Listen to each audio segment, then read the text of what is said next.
Yo, here we go, and it's Monday evening. You know what that time? You know what that means? It's time for In the Paint. Live stream on Streamyard and also YouTube and also Facebook as well. We're live right now. Thanks a lot, for you guys, for joining in and watching us and enjoying the content. And of course, my name is Rodney Jones. I'm your host/moderator. Joining me, Mr. Mark A. Cunningham, the man that created the show. What's going on, Broham? I'm good, brother. How you doing? Listen, I'm hanging. Everything is good. Got a lot of some stuff to talk about tonight. It's going to be a Yes, good sir. show. Of course, obviously a little bit upset as we getting ready to approach our first topic, and that is dealing with the NFL. Obviously, we had the AFC and NFC conference championship what the fuck conference championships going on. Yeah, I'm a little bit pissed off, obviously. Yeah, you know why. You know Why? exactly. Well, let's just say a certain team won that I didn't want to win. You already know the deal. We'll get into that a little bit later as we talk about that particular game. A little bit let down. Thanks a lot, Buffalo. But anyway, anyway, yeah, exactly. Let me bring my man in. He's here tonight with us. My man Chandler. Chandler, how you doing, buddy? I'm hanging in a lot of pain tonight, bro. You Uh-oh. feeling better than you were earlier? No, Uh-oh. it's getting worse. Oh man, I'm sorry to hear that, man. Yeah. If you're feeling like that, man, let me tell you, I really want to thank you for trying to, be a soldier and hang with us tonight. You know what I'm saying? So, but if you do have to take care of yourself, by all means, please do so. The hell with this. You know what I mean? That's Yep. right. Mm-hmm. So, with that being said, let's get into this. As I was saying previously, both the AFC and NFC had their conference championships being played this weekend, Sunday. And the first game we're going to talk about is the Tampa Bay Buccaneers beating the Green Bay Packers in the NFC Championship game. Wow. I got to be honest, I did not expect this result at all. Am I shocked? Not really, but I didn't expect it because Green Bay has been playing. They've been hitting all on their cylinders. This year, Aaron Rodgers is a solid MVP candidate. Yo, I really didn't expect this at all. Even the defense on Green Bay was playing well. You understand? And when they came into this game, it was like a 180, pretty much, especially early on in the beginning. As Brady was he was attacking. That's what Bruce Arians, the head coach of the Buccaneers, was saying. We got to keep attacking, and sure enough, that's what they was doing. They was attacking. One thing that I found particularly funny, and you guys can help me out with this, is the play of what's that guy's name? Pierre Paul. Okay, now he had a couple of sacks in the game that I know of. When was the last time this dude has had a multiple sack game? When was the last time he had a sack? He's played well for Tampa Bay. Okay, but I don't follow. Don't disparage him like that. I don't. I'm just saying I don't follow I live in New York. I don't follow the Bucks like that. I'm like, okay, I just never heard him have a sack before. Just saying. What? He's actually Tampa Bay's defensive line. They have him and Ndamukong Suh. Right. They got a decent front line, and they at times this year they played well. And I had a conversation with one of my coworkers earlier today, and I'm like, how are you going to talk to me about football when you don't really watch football and have an opinion? And he wouldn't let me get a word in. And he goes, Tom Brady goes there and they magically a Super Bowl team. I'm like, oh, hold up. First of all, they got a good coach. Bruce Arians is a good coach. Yes. They had pieces there already on both sides of the ball, and we've discussed this on the show before. And hey, Brady is phenomenal. 43 years old. He played very well. The Packers sort of lost. They did it to themselves. They could have won this game. They should have. Exactly. They should have won the game because Wow. The thing that struck out to me was the 2 turnovers. 3. Well, it turned into 3. At that time, I was at work, so I didn't see the Right. other one. But what really got me was when I think they was on like the 4 or 5 yard line early Right. on, and they took 3 pass attempts to Devontae Adams, and on the last one, he caught the ball, but he's out of bounds, so they had to settle for the field goal. That right there for me, I was like, wow. I said that's a missed opportunity. Could come back and bite them in the ass. You Right. understand? I said this on social media, and you know what? For the most part, it did. Right. It did. So they should have had this game. So what can I say, man? I mean, if you have 3 turnovers, 3 interceptions, Right. you're supposed to cash those in. Right. Green Bay, out of those 3 interceptions, they came away with 6 points, meaning they didn't score any touchdowns. No, they didn't. You supposed to Right. score a touchdown. Anybody that gives you the ball 3 times, you're supposed to cash those in. At least get 1 touch. Imagine if they got 1 touchdown, that changes the complexion of the game, and maybe they win. I actually agree with that. Let me see if Mr. Chandler, are you all right? Yeah, I'm here. I keep it muted because I gotta run my AC all the time, and it's Okay. like 5 degrees outside, so it's making noise. Okay, gotcha. Right. But I don't hear it. You turn me it neither. off? I just turned it off. Yeah. Oh, okay. Listen, everybody wants to talk about that last play. They lost that game early. They lost the game with the series that you just talked about. They lost that game on the 3rd down play when he didn't run, when he had it open. And on that pass to Devontae Adams that you were talking about, Lazard was wide open in the front of the end zone. He didn't even look at him. They lost that game. Tampa Bay didn't win it so much as Green Bay lost it. You had dropped balls, you had fumbles, you had interceptions. And I'm not trying to hear Aaron Rodgers talk about, well, I thought we were going to go for 4 downs, because you know what? If you didn't like the fact that the field goal team was coming on, you could have called a timeout, right? And said, nah, it's not going down like that. We're going for it. All right. And we're going to get it. And that would have been that. But you chose not to do that, knowing that y'all weren't going to get the ball back. Because listen, Matt LaFleur, you ain't stopped Tom Brady all game. No. So suddenly, magically, you're going to keep him from getting the 1st down. You ain't stopped him all game. Now, granted, in the second half, Brady started turning the ball over and all kind of nonsense. But every drive they needed to have, they got. So your defense hasn't stopped them all day. Hey, man, we'll stop them now. Okay. But no, this is on Aaron Rodgers. This is on that entire team, man. Cats just showed up small. They showed up small. He did. Right. I totally agree with you on that. You know what I'm saying? Yeah. Let me add this on that play at the end of the half where Brady threw that bomb. How do you leave your cornerback naked like that? That was ridiculous. Well, but that's what Mike Pettin does. Mike Pettin had been running. Listen, he does. He quarterback on an island all game. That kid was getting cooked all game. Yeah, all game. For sure. Well, we got. Hold on, man. We got our man Bishop in the house. What's up, Bishop? Your mic is live as well. Thanks for joining us. What's going on, fellas? All right. Go ahead, man. Yeah, that play.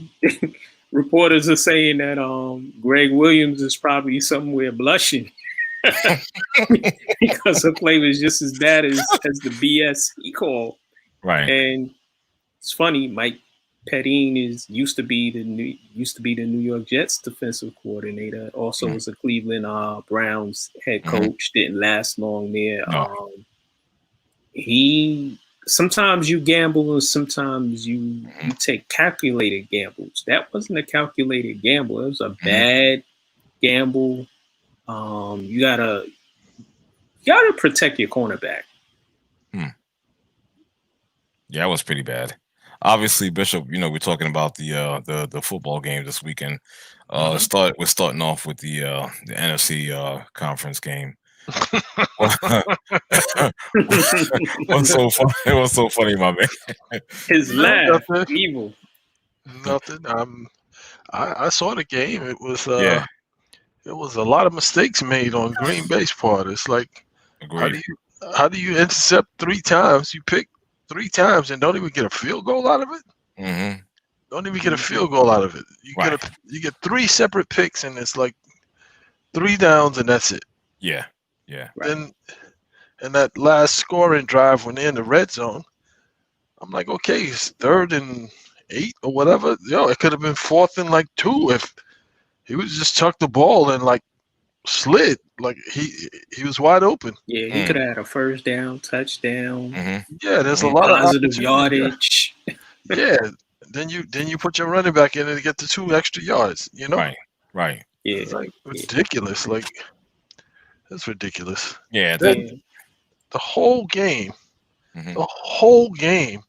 they're allowing receivers and they pulling, hitting each other, grabbing, hugging, whatever, the whole game. And then at the crucial point in the game, they're going to call a pass interference. I'm like, there was at least 20 other opportunities they could have called pass interference. That one was obvious, though. He pulled. Yeah, He was trying to pull his jersey off. Yeah, but the reason why I got to that point was because they were allowing them to play. Oh, there was a few times when the receivers for Green Bay, they were holding them. It's like hugging them. It's like, dude, like that's, and the referee is right there. Right. Well, let me ask you this, Bishop. Were they as blatant as that one? You see the picture? He like yes, but they want to highlight. But I'm just saying, the reason why I got to that point is because they were allowing them to do it all game. All game. They were allowing them to do it all game. So it's like, well, if that's what you letting me get away with, you know, let me get away with it. Well, no, you got to be smarter than that. Yeah, but at that particular point, as a player. But I'm saying at that particular point, you're going to make that call at that particular point, and then I don't know who made the decision to go for a field goal. I don't. The coach, Mike LaFleur. I was confused. Like I saw your cocaine meme or something. Like I was confused. It's like 2 minutes and some change left, and you playing like it's 8 minutes left in the game. Right. Boy, that's hilarious. Shout out to Flame. Thank you for joining us. Subscribe to the channel. Exactly. You know, but it was well, listen. Now, you know what I found really particularly funny is the fact I said that if Tom Brady and the Buccaneers went on to win this game, there's going to be so much floods of hate towards Brady. Yes. You already know the deal. I mean, let's just acknowledge the guy and that's it. There's one gentleman in particular, one gentleman in particular, I'm not going to mention his name, but he's been on here before. He you know what I'm talking about, Mac. He's like, you even said yourself, mad emotional. Okay. Alzheimer's plays a lot in his world. Yeah, for real. Because I was like, damn. I said, you just like, what do you call it? You just putting your stuff out there for the public to see, man, out there for public display. And I'm like, wow, man. Because even I'm like, yo, dude, really? I'm like, you know what you sound like right now? But yeah, but this is typical. This is the typical reaction of people that don't like Tom Brady. Y'all know I always say F Tom Brady, F Boston, F Belichick, F. Yeah, but you do stuff like an oxymoron in a way. You give him praise and what, and you're like, joke, though. You know, I'm joking. Okay, because F him and his mom. Really?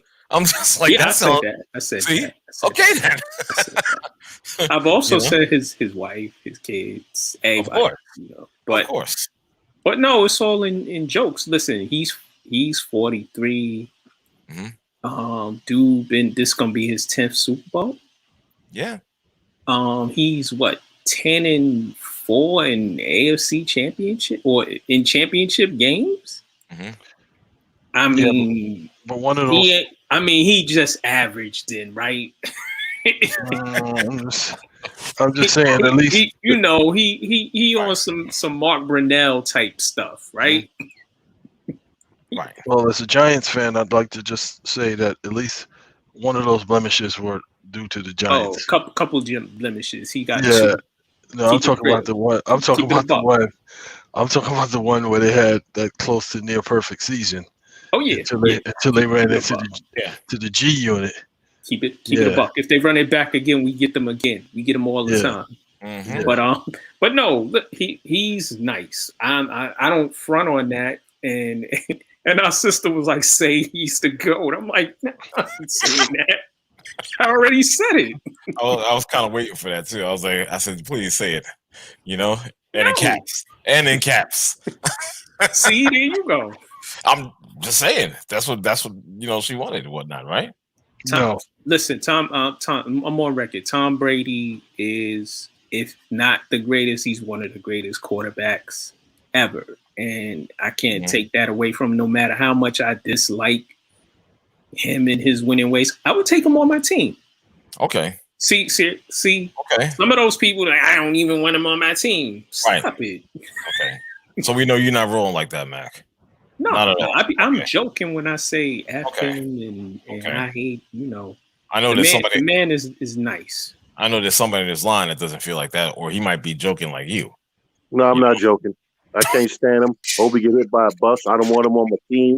I don't want him in the city. I don't want him on my planet. Oh man. See, that's some hating petty food. Now that there you go. That's the real truth. With some brown corn liquor thrown on it. You know what I'm saying? Exactly. He's entitled to his opinion. Here we go. Here's the lawyer of the crew here. He's entitled to his opinion. Ladies and gentlemen, introducing attorney at law, Brother Bishop. Yes. He's entitled to his opinion. Speak your mind, brother. Speak your mind. I'm here for you. Yo, you see that, Bishop? Our brother, our Blue Devil brother said the refs helped him also. Remember the tuck rule? That wasn't in this game. Oh, goodness. That wasn't in this game. He's going back to years past. He's still a little salty about it. Obviously, Come on, man. You got look. He throwing more darts. The Raiders game. See, I don't even mention stuff like that. Did the Raiders play this weekend? Nah, they didn't play this weekend. They haven't. They haven't. Yeah, they did. They played golf. Exactly. And I like the Raiders. They haven't played past December 25th in a minute. Past January the 1st, the 12th. Winning time. If you really want to throw darts, there were some other teams that didn't play this past weekend either. I know. A lot of teams. Some of them were scheduled to play and they still didn't play. Okay. Somehow I'm gonna leave that right there. Yeah, you better. Okay. I'm gonna leave that. He dropped that one like it was hot. Yeah, he tried to drop. I see you. I see you trying to do that. I got the message. It's all good. We're gonna talk about that a little bit later though. Let's move on to the other game that was being played, and here's where, all right, again, I can't believe I'm gonna do this for the second consecutive week.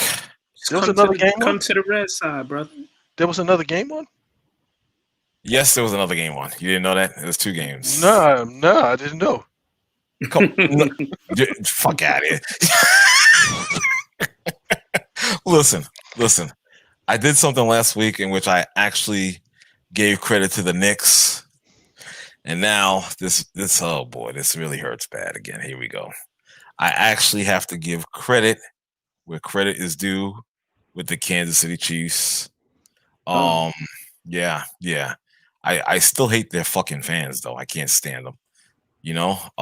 But I guess I let that hate for the fans kind of just like go on the team a little bit. Yeah, I'm guilty of it. Okay, fine. But what can I say, man? I really wanted Buffalo to win this game. I truly did. Yeah, you could laugh all you want. But it just didn't happen, unfortunately. And all I can say is KC, they're a powerful team, man. You got to give it to them. You got to give it to them. I was really hoping that Buffalo won this game, but it just didn't happen.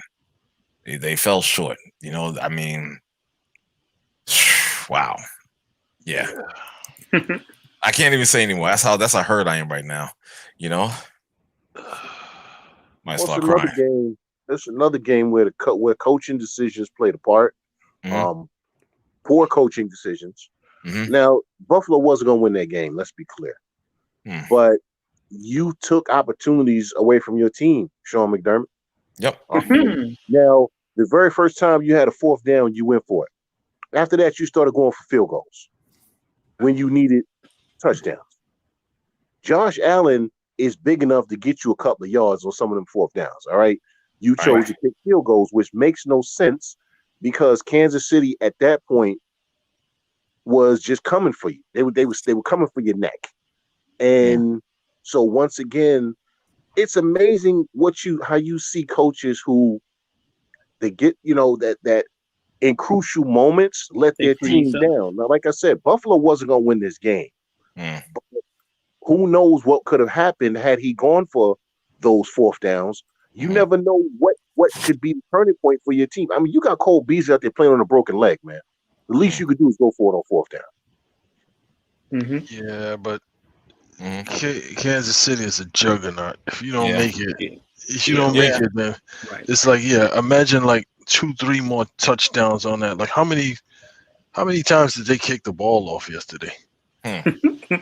Also, you got to give credit to the defensive coordinator and their defensive unit. They played very well. Steve Spagnuolo. Right. Spags kind of knows what to do to Tom Brady. So I'm just putting that out there for y'all. Just letting y'all know what to expect next in a week or so. You know what? I forgot to mention, and I wanted to mention, like, the hell is Jason Pierre-Paul? Like what the hell? Like a resurgence. I said the same thing, bro. Like, what the hell? Let me ask you, when is the last time you heard about this guy getting a sack, let alone a multi-sack game? 2 weeks ago, 3 weeks ago, he's probably got around 7 sacks. Last year, he had around 5 to 6. Okay, I'm just saying. Paul has been playing well for Tampa. I told you. He had 3 last night. He had 3 yesterday. You said he had 7 for the year. He had 3 yesterday. I'm gonna pull up his stats for y'all since I'm talking about without the playoffs. Without the playoffs, I think he had somewhere between 5 and 7 sacks. Without the playoffs. Beasting. Yeah. Well, they play. They got there's other guys on that line that are good besides him. So that's true. They as a unit they played good all year. It just seemed like he was up in the forefront and like putting pressure on. And anytime it's a sack, he was a part of it. It's like, I'm trying to get away from him. So now I'm running into somebody else. It's like, yeah, you're right. I'm gonna tell you his stats right now. I know y'all mad at him but the Giants got rid of him. You know what I'm saying? Yeah, I mean, he didn't leave. Right. Yeah. Okay, so if you want to blow your hand off being stupid, okay, they didn't want to pay him. Even with that, he is still a top flight defensive end. That's on the Giants, bro. Yeah. Well, hey. Okay. Oh, since you wanted to downplay my man with 9 fingers. Yeah. Since he's been in Tampa Bay. The first year he was there, he had 12.5 sacks in 2018. 2019, he had 8.5. And this year he had 9.5. Damn, okay. I was low. Yeah, right. I told y'all he been playing well. Yeah. Just, all right. Well, then what can I say? What else? Listen, I give the man credit. I just, like I said, I don't follow Tampa Bay, so I'm just like, okay, whatever. You sound like the guy I work with who was like, I didn't expect Tampa Bay. Who were they? How they get? No. Bruce Arians is a good coach. I'm not. They got good wide receivers. No, I know you're not. Okay. And they had solid people on their defense. All they needed was the right quarterback, and it happened to be that bastard Tom Brady.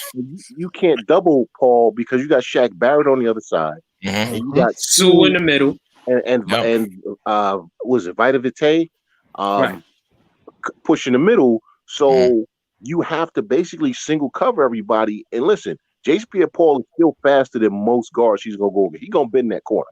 Shaq, Right. he's gonna push that other tackle back Right. there. But when the quarterback steps up, guess what? Now you got Ndamukong Suh punching you in the face, stepping on your ankle, kicking you in the nuts, whatever. So and right. I know you don't like him, Chandler, but give some credit to that defensive coordinator for Tampa Bay. That guy that used to coach the Jets. Todd Bums, Todd yeah. Bowles.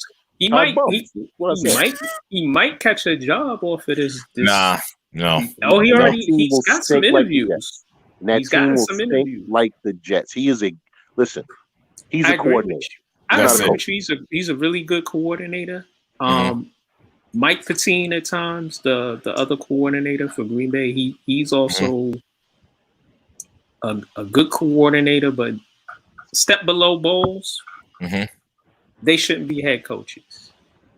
No, I agree. They shouldn't be. Bowles has it's his demeanor. He has a bland demeanor. And that's not a fault on him. It doesn't translate when you're trying to lead 53 guys. Exactly. Let him stay in his lane. Let him stay in his lane. I would rather see him get a job than Josh McCown. Okay. Hey, you know how that works. Josh McCown got a job interview. Right. But that's for later. For that team we're going to talk about. But Mahomes showed up. Showed out. Hill and Kelsey are a problem. Word. Big time. Which one? Pick your poison. Which one you want? Hill running all over the place like he got the extra boost on a video game. Right, pretty much. I'm like, somebody tackle that guy, please. Jesus. And Mahomes gutted out he's got some injuries he's dealing with, the concussion. He's got a bad foot. Like Chandler said, Buffalo just learning experience. Nobody expected them to be in this game anyway. This soon. So the smartest move they made was getting Stephon Diggs at wide receiver. I told people that dude is nice. Led the league 141 catches, 1,700 yards. They need to add another running back. Keep the pieces they have and fortify some spots. They're a team that's they're gonna be dangerous next year. We'll see. I hope so. We'll see if they can handle being a hunted. So. Yeah, that's right. That's true. Because this year, nobody. Let's be honest. Nobody. As much as people talk them up, everybody most people. In the back of your mind, you're like, yeah, Bill Belichick gonna come up with something. Belichick gonna come up with something. Now, this coming season, they're gonna be the hunted, which is a whole different animal. Exactly. Right. True that. And McDermott has to adjust. Allen will have to adjust because certain things that he likes to do, they're gonna sit his defensive coordinators right now sitting there looking at tape, going, "Yo, we gotta stop this dude next year." Right. Well, we'll definitely see. Yeah. So do you guys see KC repeating? Yep. Right. 38-24. 38-24, 38-20. It's going to be 38-41. It's going to be Kansas City scoring 38 to 41 points. Yeah. Like I said before, my man is the defensive coordinator, so right. He gonna confuse the hell out of Tom Brady. They gonna come for that ass, and they gonna hit him a lot, and it's gonna be different than what he saw in the NFC this year. KC's gonna win. I don't think Tampa Bay has enough offense to keep up with their offense. But there's one problem, though, Mac. Eric Fisher tore his Achilles. Yeah, no. That's going to be a problem with them cats or with Barrett or Pierre-Paul. Yeah.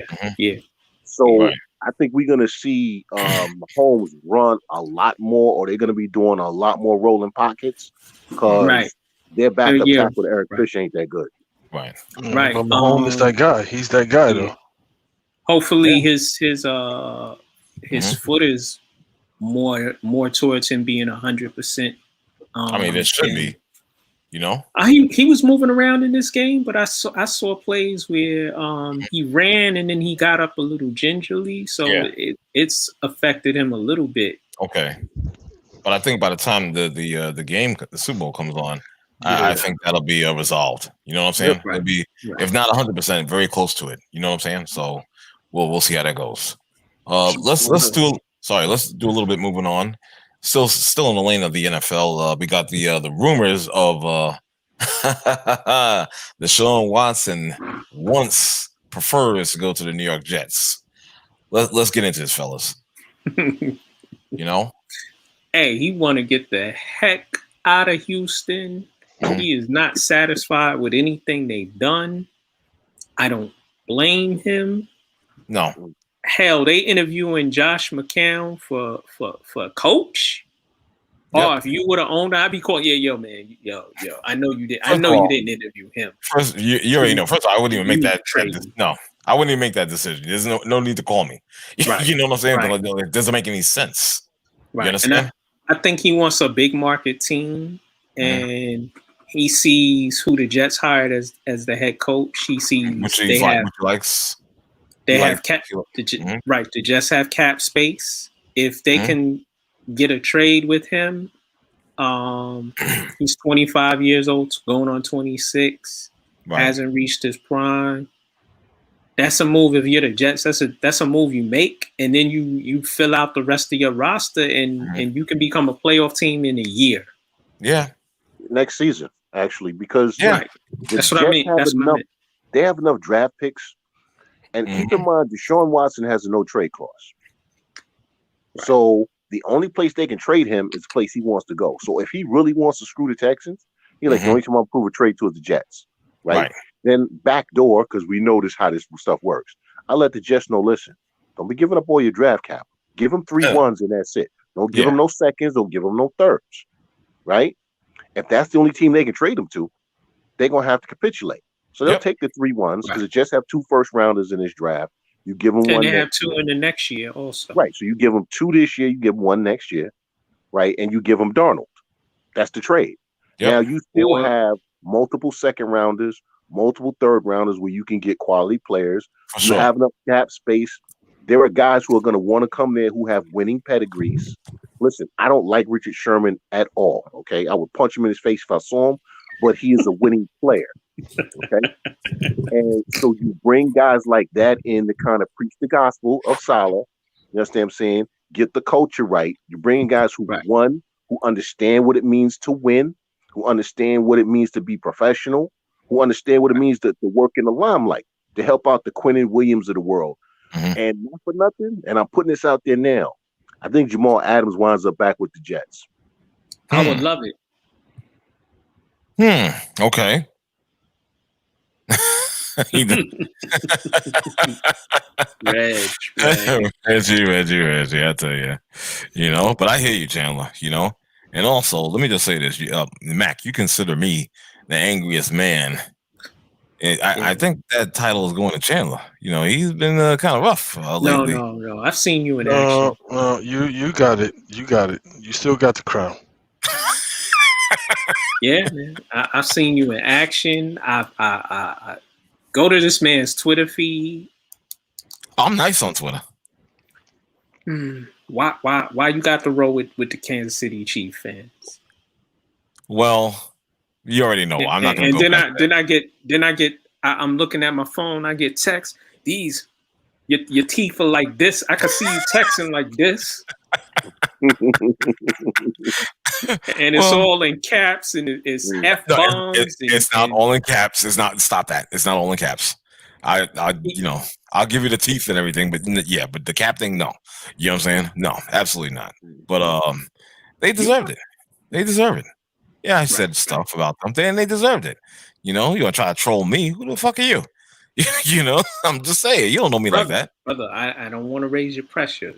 No, I'm just saying they don't know me like that. All these keyboard warriors that they want to try to get it. I'm like, yo, you don't even know that. If you was in my face, you wouldn't even come in like that. So I'm not having it here. I'm gonna let you know. You understand who the fuck I am? I'll take a plane out to Missouri. Right. So would you welcome Deshaun Watson to the Jets if they could pull that off? If they could, I would love it. Why not? Chandler put it out there like, the 3 picks and Darnold. Why not? And he's got him. He's got him by the balls pretty much.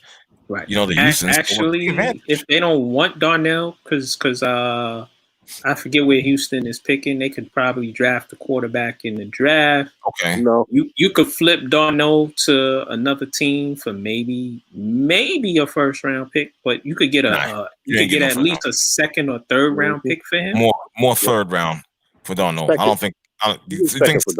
You think as high as second? Really? I don't. Yeah. What about first? Definitely not a first pick. It would be a winning team late in the first round. You talking somewhere in the 20 to 25 range. You could probably get somebody down there to take a flyer on Darnold simply because now I would have said Pittsburgh, but I think Dwayne Haskins is a project anyway. So I could see a Pittsburgh, somebody like that, taking giving you a late first rounder for him, early second. A team like that, maybe a San Francisco, if they keep Garoppolo. You know what I'm saying? I could see them doing that because, again, there's a lot of talent evaluators. Listen, Sam Darnold has a great skill set. He's just not a good quarterback. Right. But given the right team around him, given the right coaching, I think that he's a guy who you can get to the playoffs with him. You're not winning a World Series, a Super Bowl, but if you put the right team around him and coach him properly and utilize him properly, can you get to say the second round of the playoffs with him? I think you can. So you're saying that is he a carbon copy or close to a carbon copy of a Carson Palmer type? Because I'd say more Ryan Tannehill. Okay, because I'm going to tell you, I'm not going to lie to you. Most quarterbacks from USC, they don't pan out well in the NFL. Exactly. You understand? Yeah. That's just what it is. That's why I came up with that Carson Palmer analogy. You know what I'm saying? Because I'm just like, okay, maybe he can, but I don't know. For me, it's a tough sell. I got to be honest with you. It's a tough sell for me. Well, it's got to be the right team. That's the whole thing. And that's why I'm saying it's going to be a team that is already winning, that doesn't need him to be the final piece. They just need him to kind of be a passenger and keep the boat from hitting the rocks, man. That's all you got to do. Okay, I feel you on that. Well, all right. Let's do some more moving on. Stay still in the lane of the NFL. Somebody's getting a divorce. The Detroit Lions and their quarterback Matt Stafford, they're they agree that they need to separate their ways, by trade. So let's get into this one. It's just so stupid. This is why the Lions will never win. Stupid. Yeah, they are. Listen, and this is why when they hired Dan Campbell, it's a person I interact with on Twitter. She's from Michigan, known her for years. We go back and forth. And I told her, I said, this is ridiculous.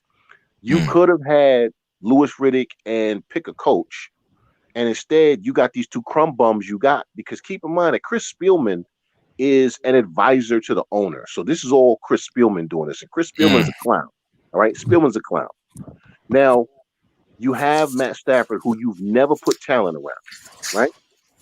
You hire this clown Dan Campbell, who talking about, when we fall, we're going to bite your kneecap, and then we're going to get up, and you're going to knock us down 75 times, and we're going to chew off your pinky toe. My man sound like, what's the Monty Python and the Black Knight? Tis a mere flesh wound.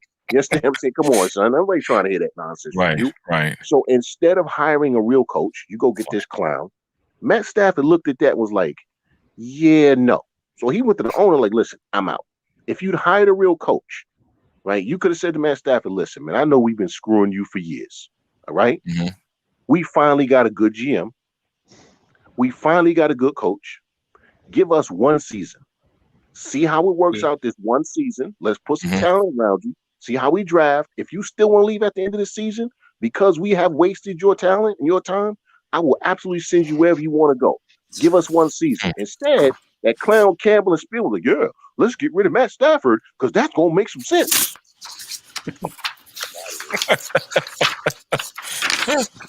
Oh, man. Wow. Listen, Matt Stafford is a good quarterback. He was especially good when they had Megatron. When they had Megatron, and also when they had my man as the head coach. Caldwell.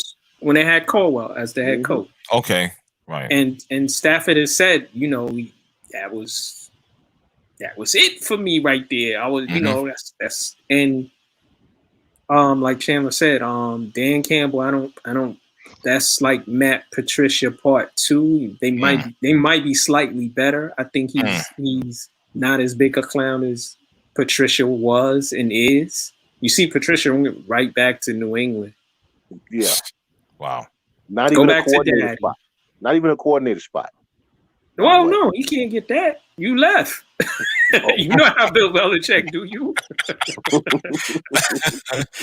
You left. Exactly. You coach special teams now.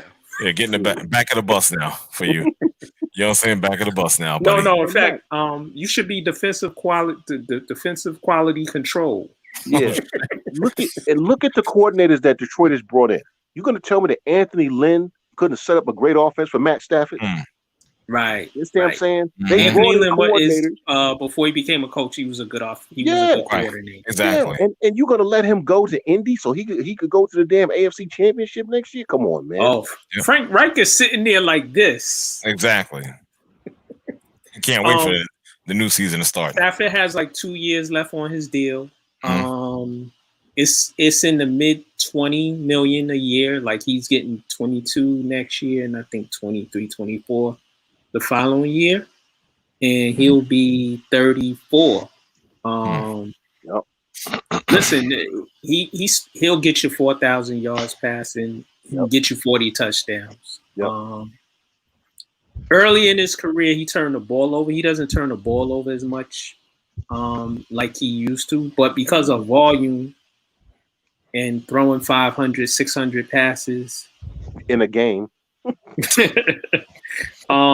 he'll probably throw between 10 to 14 picks, but he's a solid quarterback. Him in Indianapolis would be a good move.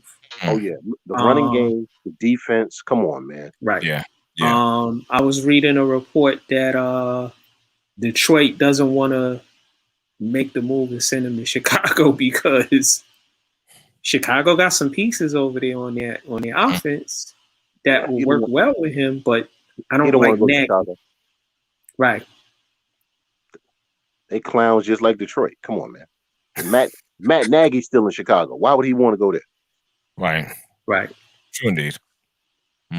Right. What do you think about his situation, Ar? Well, listen, he likes it. I love it, to be honestly. So I'm behind that because he's just wasting his time and his talent. You know what I'm saying? Because they're not doing anything to enhance. You know what I'm saying? The competitiveness there. You know what I'm saying? To compete and to get to the playoffs. You know what I'm saying? And perhaps beyond. I know it's pie in the sky thinking, but I'm just saying. But the bottom line is they're not doing anything at all for this guy.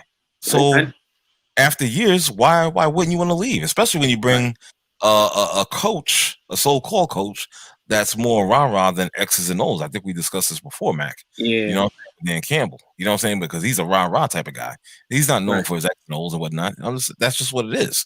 You know, even though he did serve as an assistant coach, I understand that, but you weren't running the show, Dan. Yeah, I don't see that. I just don't see that in him.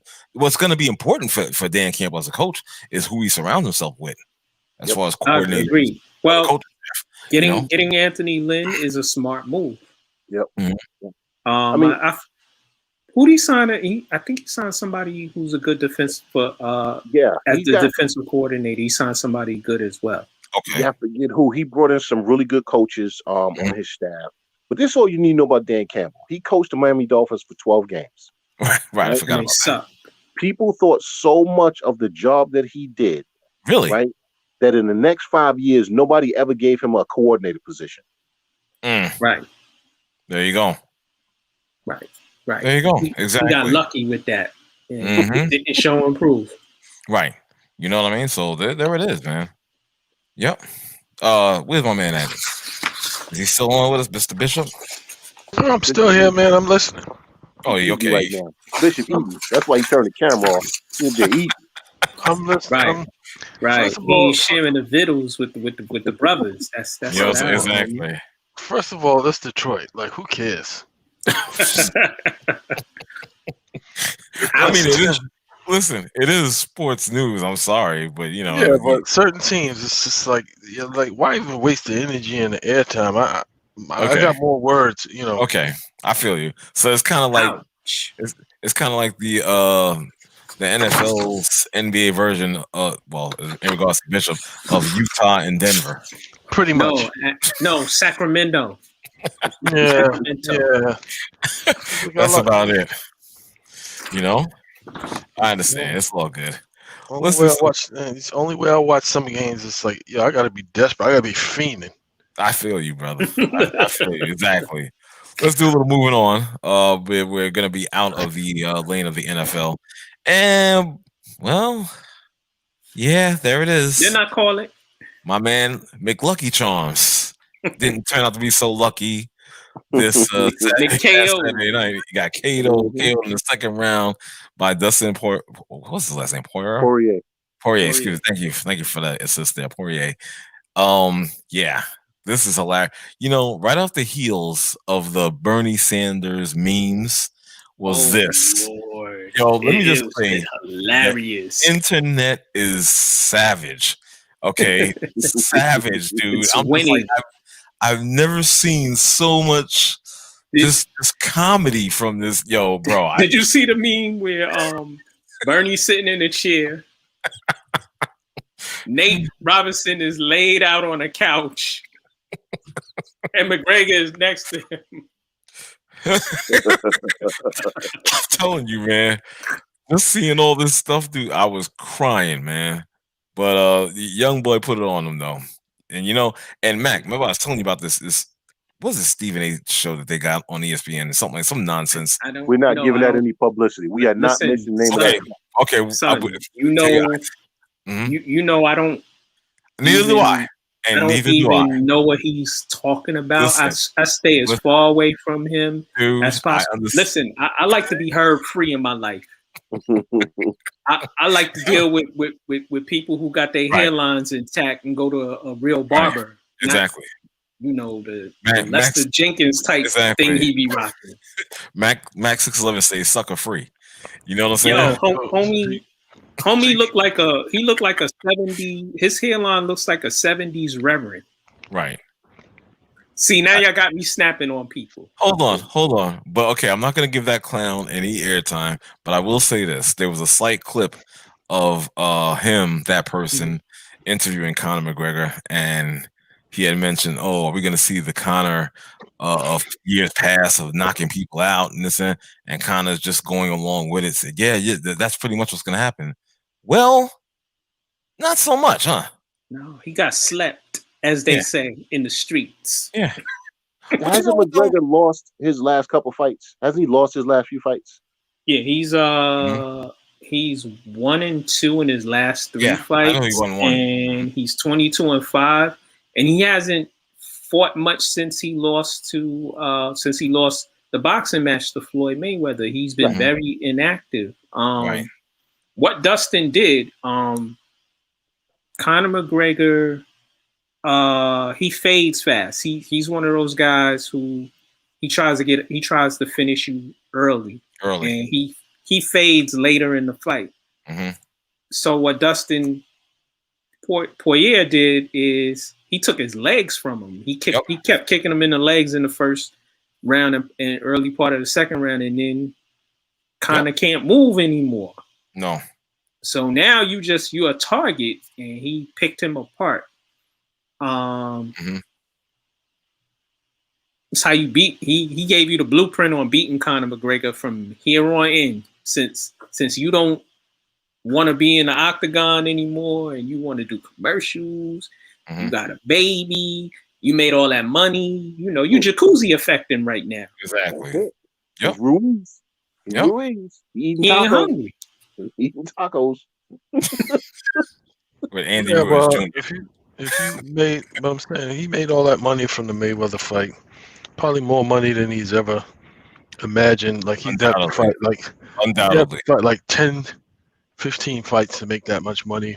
Mhm. Right. There's no fire. There's no fire. Right. There's no fire for him to get in there and grind it out. It's like right now I'm just fighting just because it's a check. Yep. You know what's funny about that is the fact that right after this fight, they're already, these different sports outlets are already speculating on who he should fight next. And I'm like, did you see what I saw? It's done. Have you seen the last 3-4 fights? Done. Yeah, but whenever you mention his name, it's like a marketing thing. Like, Agreed. Right. His name his name does bring money and ring cash registers. Sure. And he's good for business, but he's not a star anymore. I don't think UFC has a superstar right now. But that's why they're promoting him though. Right, because he's the last person standing from when they had a bunch of names, him, John Jones, they had Ronda Rousey. They didn't promote the Holly Holmes, who they should have promoted. Nope, they didn't promote the Amanda Nunes, who they should have promoted. Amanda Nunes is the greatest female UFC fighter ever. Right. Yep. She put everybody on their ass. Exactly. Everybody. Yep. Including Cyborg. Right. And she's ready to retire soon, which she had a beautiful run. Right. Conor McGregor was a lot of he's like Rousey. It was a lot of smoke and mirrors with him. Mm-hmm. I mean, you got fighters that they can promote. He chooses not to. The kid Usman, you could promote him. He's a really good fighter. Yes. Listen, now they're gonna start talking about John Jones again. Listen, we all know what's gonna happen. John Jones gonna fight. He gonna win. He gonna get suspended while they're handing him the belt. Okay, while they're handing him the belt, they're gonna suspend him and take the damn belt back. All right. Then they gonna have Andrew Cormier come out of retirement for the 75th time, so he could claim the belt. Right. So he could stand there and mud wrestle with somebody for 4 or 5 rounds. His boring ass. Listen, I like Dan Cormier, but he boring as hell. Right. This is good. And now they talk, what about Habib? Habib is not. He retired. He's not feeling it no more. Going to give Conor money. He ain't putting out a dime in Conor's pocket. Don't get it twisted. Exactly. You already know the deal. Oh, you know what I mean? Conor McGregor also said he want to have he made some astronomical claim that over the next several months, I want 7 fights. You want 7 sleeping duties. You're gonna go to sleep 7 times. And then all this other talk about him fighting Pacquiao and Listen. Stay away from boxing. You stay at what you're good at. And that's it. Call it a damn day. He's not one at lightweight. He's got a losing record as a lightweight. He should stay away from that weight as well. And move up as he's getting older. Move up or just man, you had a great career. It was a good run. Exactly. Go to your damn distillery. Have you another bottle of proper number, whatever the hell it is. Proper number 12. Right. I know what it is. What he should do is go into wrestling. Nah, Vince McMahon and him won't get along. That's too many egos, bro. Not if the check is right. Listen, Vince McMahon beat him. Vince McMahon beat him. Had him kneecap. You know how Vince get down, bro. Vince old school. Vince old school. He learned that from his pops. Vince will ruin your life. Vince is worse than his father. Exactly. Because Vince don't care. Right. Vince say, "Oh, you bleeding? You bleeding? You tore your ACL? You'll be all right next week." Yeah, for real. You already know the deal. You already know the deal. You know what I'm saying? But I don't see that at all. I don't see that. That's not gonna work out. No. What else is there for him to do? Nothing. He's Nothing. in his 30s. You know what he should do? You know what he should do? This is what he should do. He should get some of these headphones that I have on my head. Seriously, no, and just go be like a color commentator. That's it. That's what he's trying to do. He is engaging. people. Yeah. He's charismatic. Exactly. So why the fuck not? That's what Cormier's trying to do that, and he actually has a personality. Why he's such a boring bum in the ring, I don't know. But if you listen to Daniel Cormier talk, he actually has a personality. Right. I can see McGregor becoming a promoter or being on one of these shows where they have all these yakking heads screaming all day long. Right. It's gonna be one of those two for me. I feel you. Right. Yeah. Why not? Hey, he need to step out of the octagon because he keep getting. It's done. It's done. It's done. Don't go in the octagon. One of the sisters in our group. She said he want to go Nate again. Y'all better leave Nate alone, man. Like you just become like a UFC pinata. Like you want to make a name for yourself. Right. Make a name for yourself. You know. Yeah. There you go. I beat Conor McGregor. It's a notch on my belt. That's it. Notch on my belt. So what? He's a shell of a person. I was able to pound him in his head a few times, choke him out, submit him. Yeah. I don't want to see him become like Anderson Silva. Anderson Silva wound up like that, man. Oh man, yeah. He injured sad. himself. Yeah, it was sad because they kept letting him get in the damn ring. He should have called it quits after he broke his leg. Yeah, that's sad. You know, that was sad, Chandler. I'm like, oh man, what are you doing? Stop, please. Well, guys, let's do a little bit moving on. We're gonna go into the lane of the NBA. Well, there's been a sighting. There has actually been a sighting. I thought this guy was done, but no, the mouth that roars the best lately, Sir Lavar Ball, is back. Yeah. What now? What now? Exactly. So, as the screen says, Lonzo Ball has been benched. Lamelo Ball has been coming off the bench. Lavar Ball states that his sons are not role players; they are stars. Every player is a role player. You got a role to play. You the star. Your role is the star. Your role is the other star. Listen. Oh my God. You know what? I'm not doing it. I'm you know what? I'm with Bishop on this one. I'm not giving him oxygen. Wow. Okay. That's a heavy statement in itself, right there. You said the brother said, "I'm not giving him any oxygen at this point. I'm done." The gist of it is like, I knew once they got Bledsoe there, they thirsting for any little bit of offense in the backcourt. Bledsoe is he's not interested in letting anybody else eat back there except for him. They don't really have nobody that, you know what I mean? Lonzo, even though he's a consummate point guard, you can't shoot. You still haven't developed your shot. And it's just like, it's a jump shot league. And it's like, he can't even make a layup and he can't hit free throws. And it's like, no, it's like, you know what? If teams are zoning up and you can't hit a shot, then you're useless.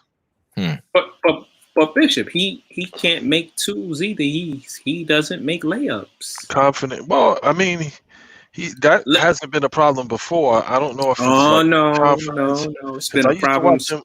It's been a problem since college.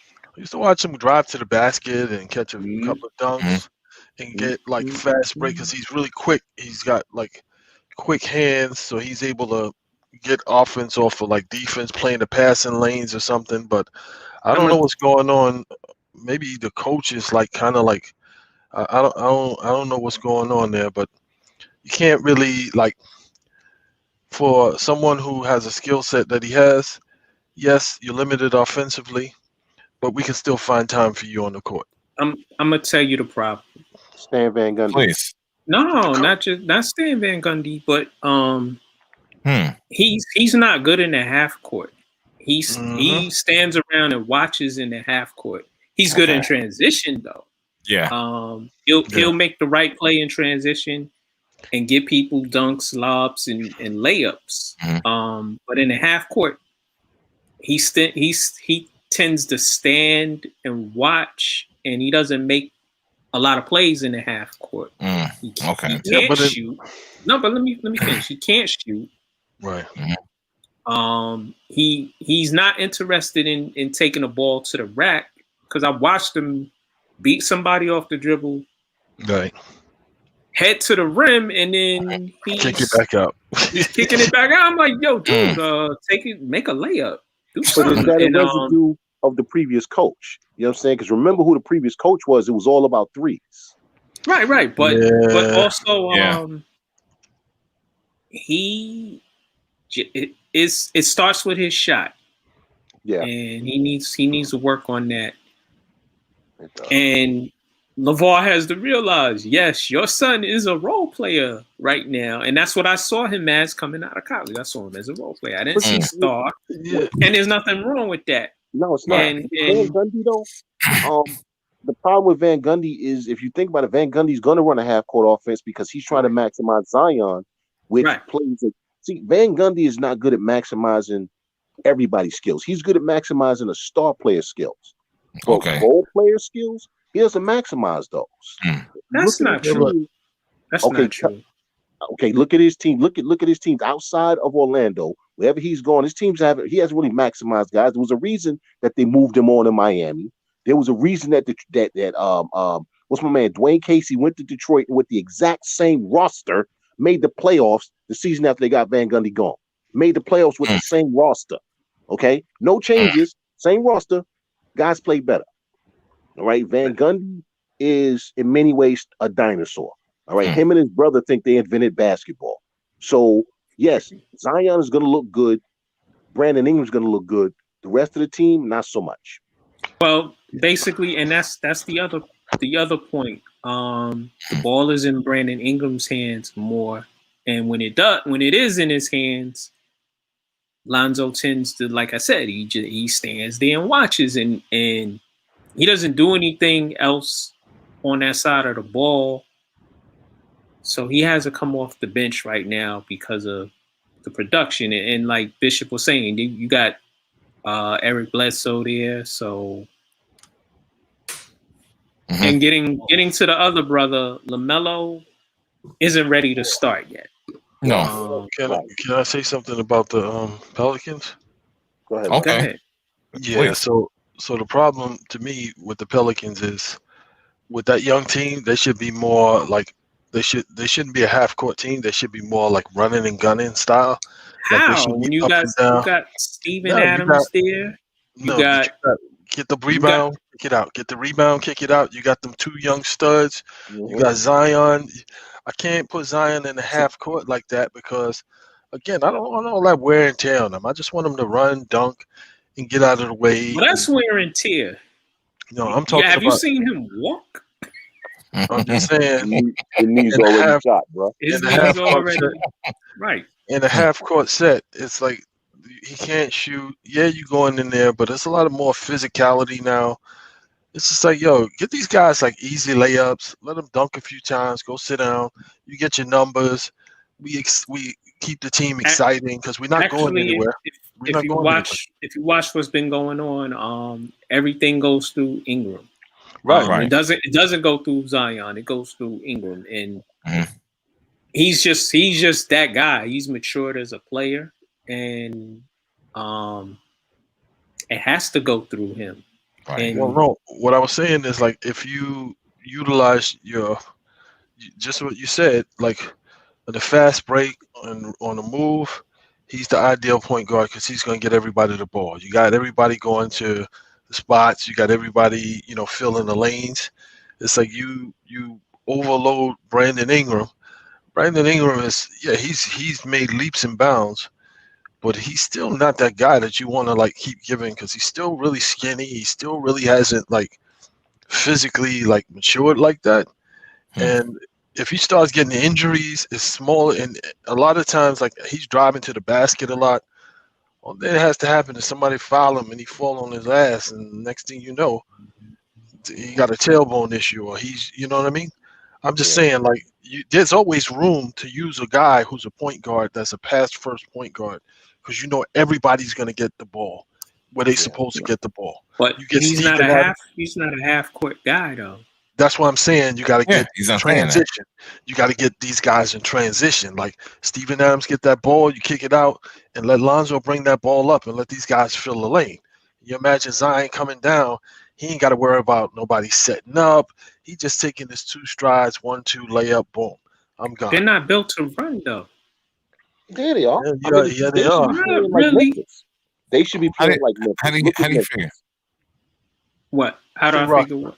What's their How do you roster? figure they're not built? Their roster's not built like that for that type of Steven play. Adams is a plotter. You want to save Zion's legs because he's going to have leg issues. They ruined him before he got to the league. So you have JJ Redick coming off your bench and Eric Bledsoe. Those guys aren't those guys aren't fast break guys. But that's your secondary break though, Mac. If you push it with those kids, if the other team defense gets set up, now you got a drop dead shooter in Redick filling behind. So you drive and kick right back out to him. He's got an open shot. You got Steven Adams who's coming down filling the lane. So if nothing else, bam, you hit him. He's going to post and beat somebody, or he's going to drive the basket for a dunk, get fouled. And Steven Adams can make free throws. This team needs to run. This team needs to play a lot more like Memphis does instead of the way they playing. Yeah, I agree with you, Chandler. You know, in the half court set, like you get the ball to Ingram, and he's the only one that can really create off the dribble. Right, exactly. He hasn't really gotten to the place where it's like, okay, let me let everybody else eat, and then I'm still going to get my numbers. Mm-hmm. It's more about I'm going to get my numbers. If some other people happen to eat, they're 5-10 right now. Yeah, and they're gonna be even worse because again, like they need to put points up on the board quickly. Yeah. And they need to put points up on the board quickly, and playing in the half court set is not gonna do it, and they play no defense. None. They rank 23rd in scoring. Yeah, they play no defense. What is defense about 25th? 35. It's only 13. No, actually they're 19th. Okay. It's still not good. It's at still 5 and 10. At 5 and 10, they 19th. Really? In defense, yes. Yeah. Wow. Which says a lot about how they can't score. Right. Says they can't score. Yeah. Mm-hmm. They opportunities. They average 108 points, but they give up 100. They give up 111. See, that's actually not bad. The 111, it's the 108 that's killing them. Right. Yeah. Yep. There you go. Mm-hmm. Yeah, it's crazy. Like Stan Van Gundy he's a dinosaur in some ways, and he wants to do this half court.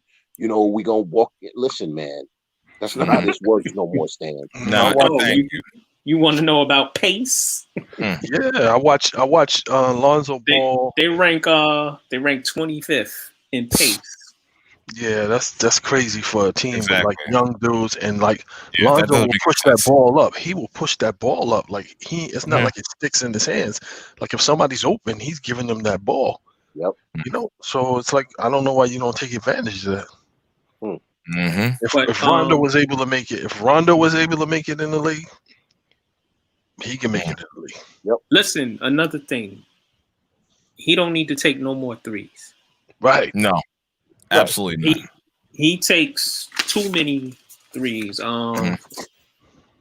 He's averaging 7 threes a night and only makes 2. He's shooting 29% from the 3 line.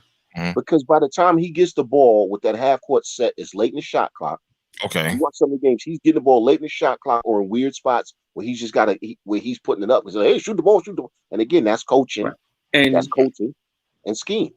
Right. And like I told you, Bishop, he does not finish well. He's shooting 38% from the field.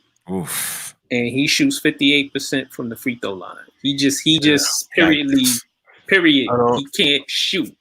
I don't get it. I don't get it. I don't get it. Like I said, I told y'all, but I've been telling y'all for the last 2.5 years he should not take threes because he can't make them. How many if you years can't make them, I don't want it. This will be his 4th year. Fourth year. So at 4th year in the league as a professional basketball player, and you still can't shoot a long distance shot. You still can't shoot a 3-pointer. That's not the coach. He can't shoot a 2-pointer. That's not the coach. That's just the desire of the player. Same thing with Ben Simmons. It's like Ben Simmons. It's like I think Lonzo works on it. Ben, no, he doesn't. No, Lonzo works on it. Shooting is repetition. No, shooting is repetition. You got you're in the league. You got shooting coaches. Yes, you he works with them every. access to.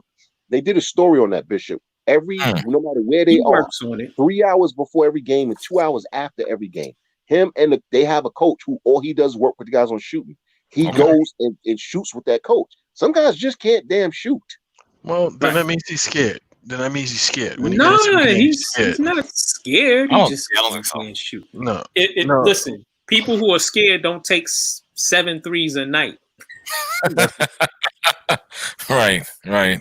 That's because if you don't take it, then you mess with the flow of the offense. So if you open, you got to take the shot. And that's what he's doing, but he can't. You got to take the shot. And that's why if I was the coach, I would listen, you don't take any more threes. Try to get to the rim. Move in a little closer. Yeah, but he's good with cutting to the basket. He's good with like playing off the ball. Like he doesn't have to have the ball in his hand to be effective. So I don't understand like why you can't find. And I'm not saying they got to if they have somebody else that's better than him, by all means. They have players who are better than him at threes. Listen, when Jason Kidd and Rondo first came in the league, they couldn't shoot threes. They didn't take a lot of them. Mm-hmm. Why? Because they can't make them. That was a different league, though, Mac. That was a league where it doesn't matter because guys are being pushed to take threes now, even if they can't shoot them. Dude, you listen. Damn near every team is talking. We need to get up 25 to 30 threes a game. That's every team. He can't be a part of that. But that's okay. But that's the coaching portion of it, where the coach has to sell him that, and the coaches are telling him to shoot it. So he's doing what he's told. In the sense of, Which is bad. You know, I can't damn shoot. Okay. It's bad. It's bad. He's athletic.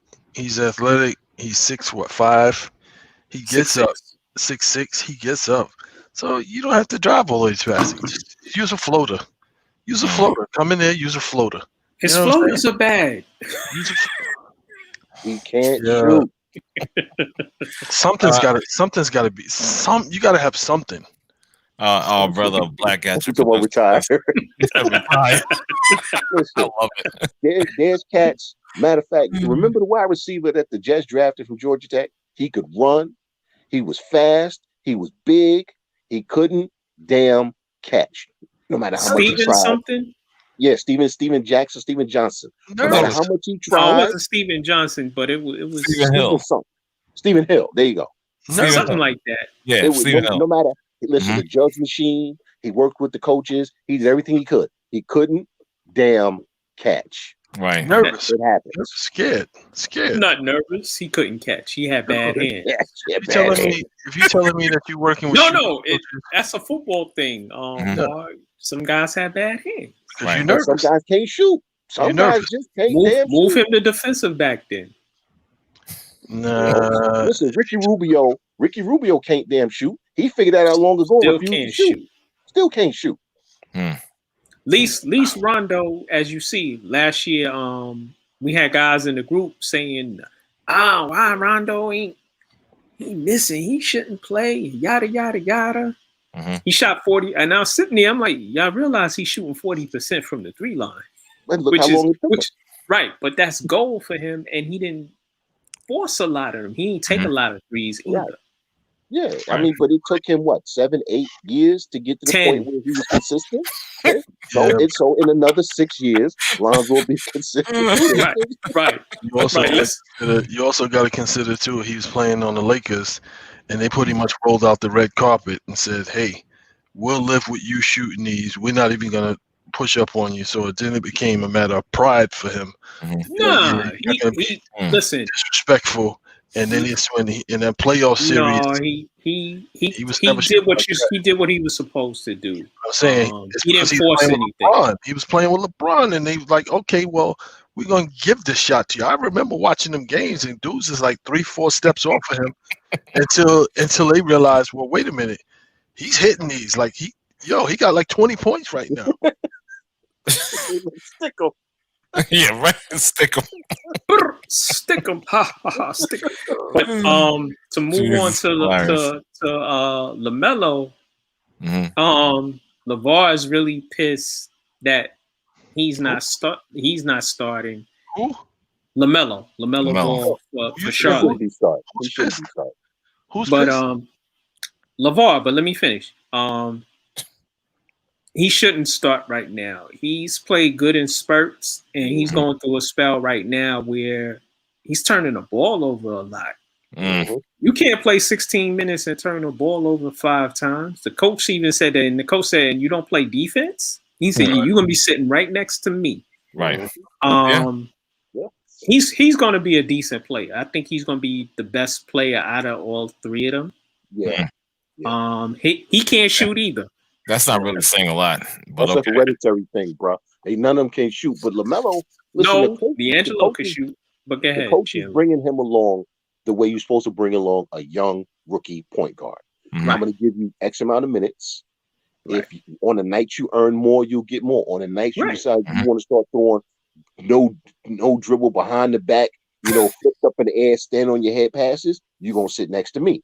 On the nights you don't want to play defense, you're going to sit next to me. But he's learning. This is how you teach a young player how to be a professional and how to be a professional basketball player.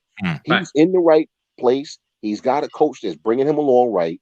Like I said, I'm not giving oxygen to the other part of this. I'm just not doing it.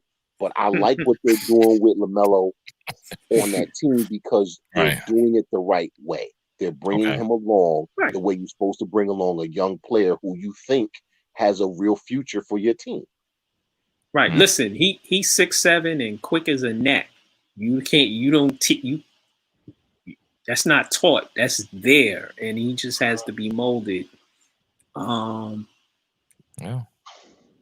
want him to be better at shooting because he has the touch. It's just for whatever reason his shot ain't going in right now. Confidence. No, he exudes confidence. No, I'm talking about on the shot.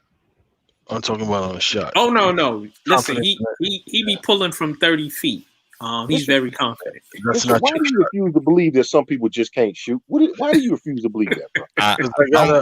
I'm with you on that. I'm just I gotta disagree with you on that because again, you are playing in a professional basketball league, which means that you have reached the pinnacle of success when it comes to playing a professional sport. Okay. A professional sport. Now, in any other arena, you probably would be murdering dudes. Like this is just in the NBA that you haven't been able to because guys are faster, guys are quicker, you just haven't found your comfort level at that level. But before you got to that level, you obviously were murdering regular people and people that are not in the league. Bishop, I got 2 names for you. I got 2 names for you, and Chandler will appreciate this. Eric Snow and Avery Johnson. There you go. Yeah, but Avery Johnson had a floater. Eric Snow would drive. They could not shoot though.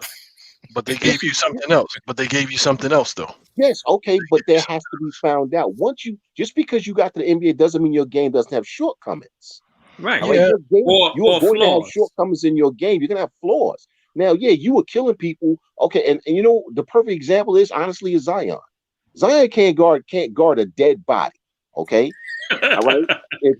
He can't guard nobody because he's too. You know what I'm saying? So you can work him. You can work him. All right. But here's the thing. Now he has enough booty and athleticism that he can still overpower cats. Right. Or he can if somebody gets by him, he can catch them at the rim. But there are things he cannot do, and that's just the fact. Because listen, at the end of the day, who's he guarding? He's not guarding 2 guards. He ain't quick enough. He ain't guarding no power forwards. He ain't big enough. All right. So there are flaws in everybody's game. Some cats just can't shoot. That doesn't mean that the rest of their game isn't flawless. Some guys just can't damn shoot. Bam. Yeah, you know what? I stand corrected. You've convinced me because I watch Peyton. I watch Peyton and I watch RJ. You're right. You're right about that. I stand correct. I apologize. Hold on. Ronan said Eric Snow and Gabby Gator, Avery Johnson couldn't shoot the shit. Wow. My man up the crunch taters bag, Avery Johnson. Oh man, he got championships. He got championships. So yeah, well, right, because okay. he did other things that affect the game. He was a good point guard and a really good defensive player. Yeah. So No high Exactly. pitch ass voice. Man, let me tell y'all something, Mac. Mac, let me tell you something, man.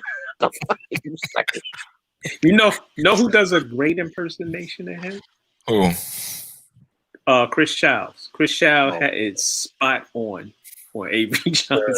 like, and we here with the Admiral. But I know, and I'm glad you were bringing up the Knicks, Bishop. Continue because I got something I want to add on in regards to Obi Toppin.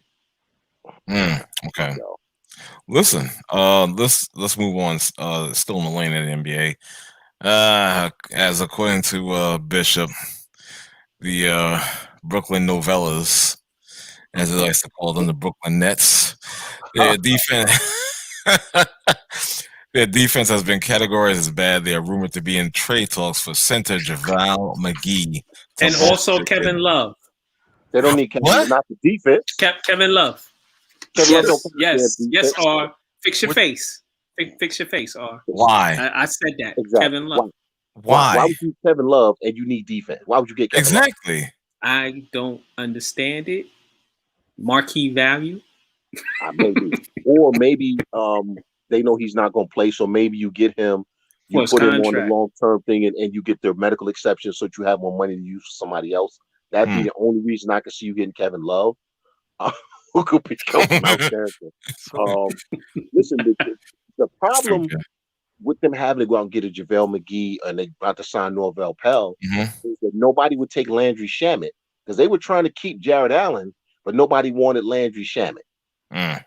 So they had to give up Allen. And once you gave up Allen, then you hurt your defense. Because listen, DeAndre Jordan is getting about to be the ghost of DeAndre Jordan. Okay. And you using Uncle Jeff as your defensive anchor. Listen, I like Jeff. That's Green. Not him.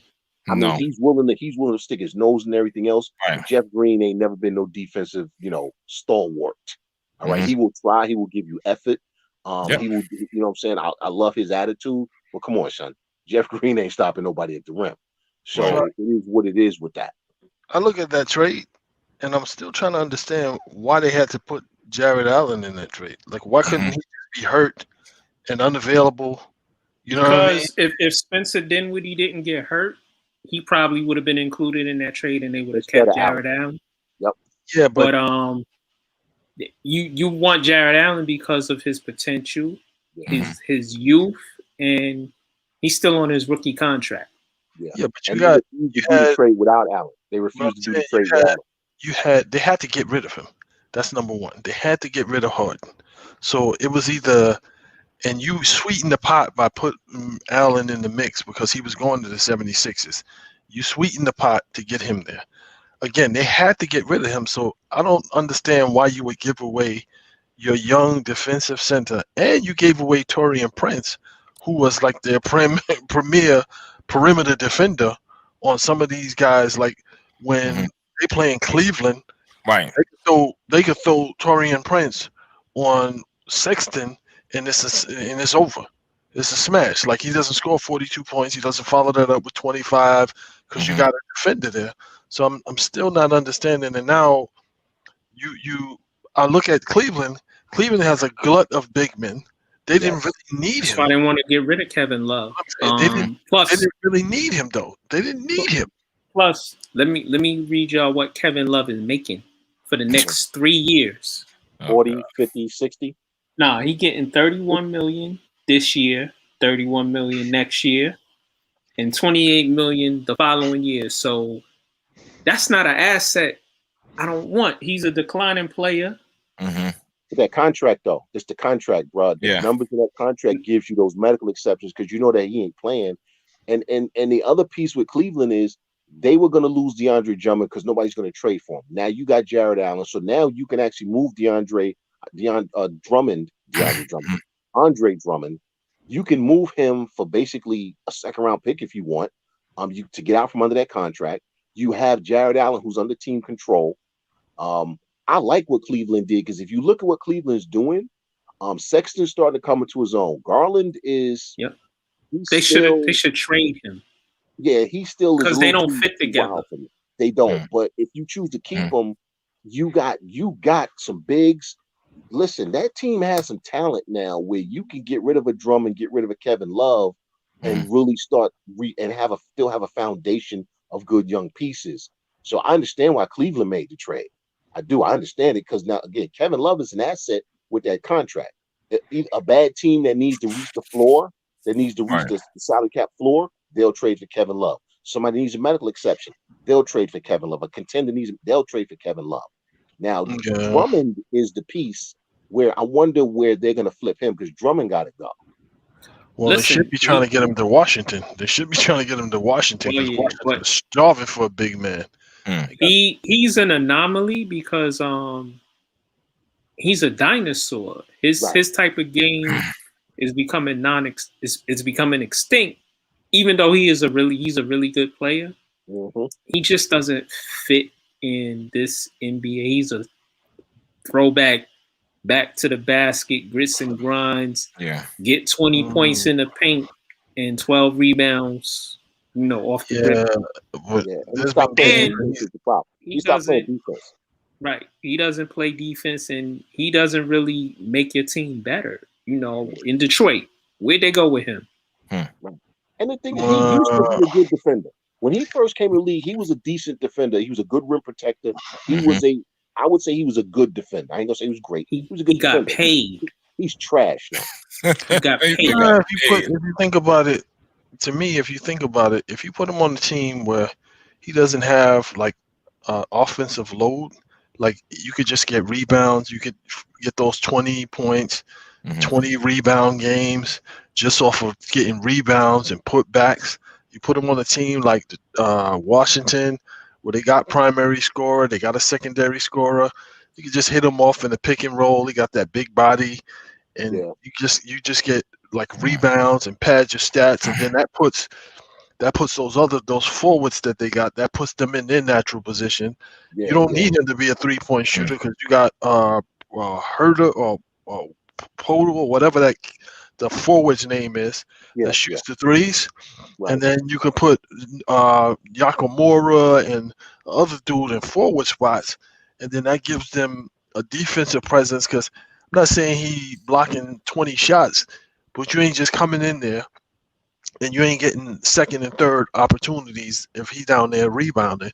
And it's like, for what they would have to give up, it's like the pieces that they got now is like some of these guys don't fit in Washington. It's like Bill said, we can't go to park car. Yeah. And it's like, all these young. Go ahead, I'm sorry.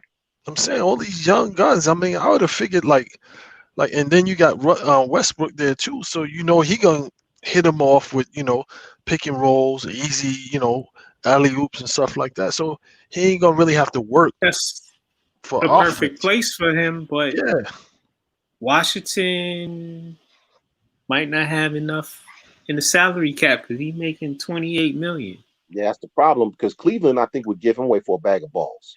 Right? Cleveland would pack his bag. Why did Cleveland acquire him?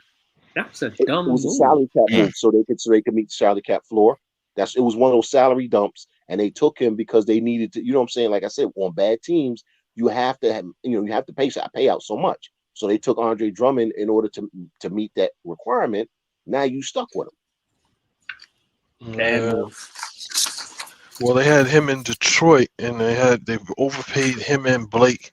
And it's just like, how you gonna pay two forwards? Like, it's like how you gonna pay $70 million? Forwards? Yeah, you pay two forwards, really?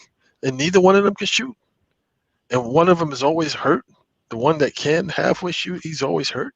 That was your boy Stan Van. That was Stan Van. Listen, the Nets are a funny team because you had flexibility before you had Harden on your roster. Trading Allen, trading Karis LeVert, trading Taurean Prince. Now you have no flexibility, and you scrambling for the JaVale. No disrespect to JaVale McGee because I think he's a solid role player. Mm-hmm. But you scrambling for him to pair with DeAndre Jordan. They both about to be gone. Yeah, I think you don't really need. It's kind of what Bishop said. You don't need them to do anything other than play some defense, catch some lobs. They don't do that no more, though. But especially DeAndre, like you said, McGee still does. McGee still does. Norvell Pell, I think, would be a good addition for them. Actually, the cat that they should have gotten, honestly, with the Knicks, Nerlens Noel, would have been late now. Exactly, that would have been the best fit for them. And they just, I know.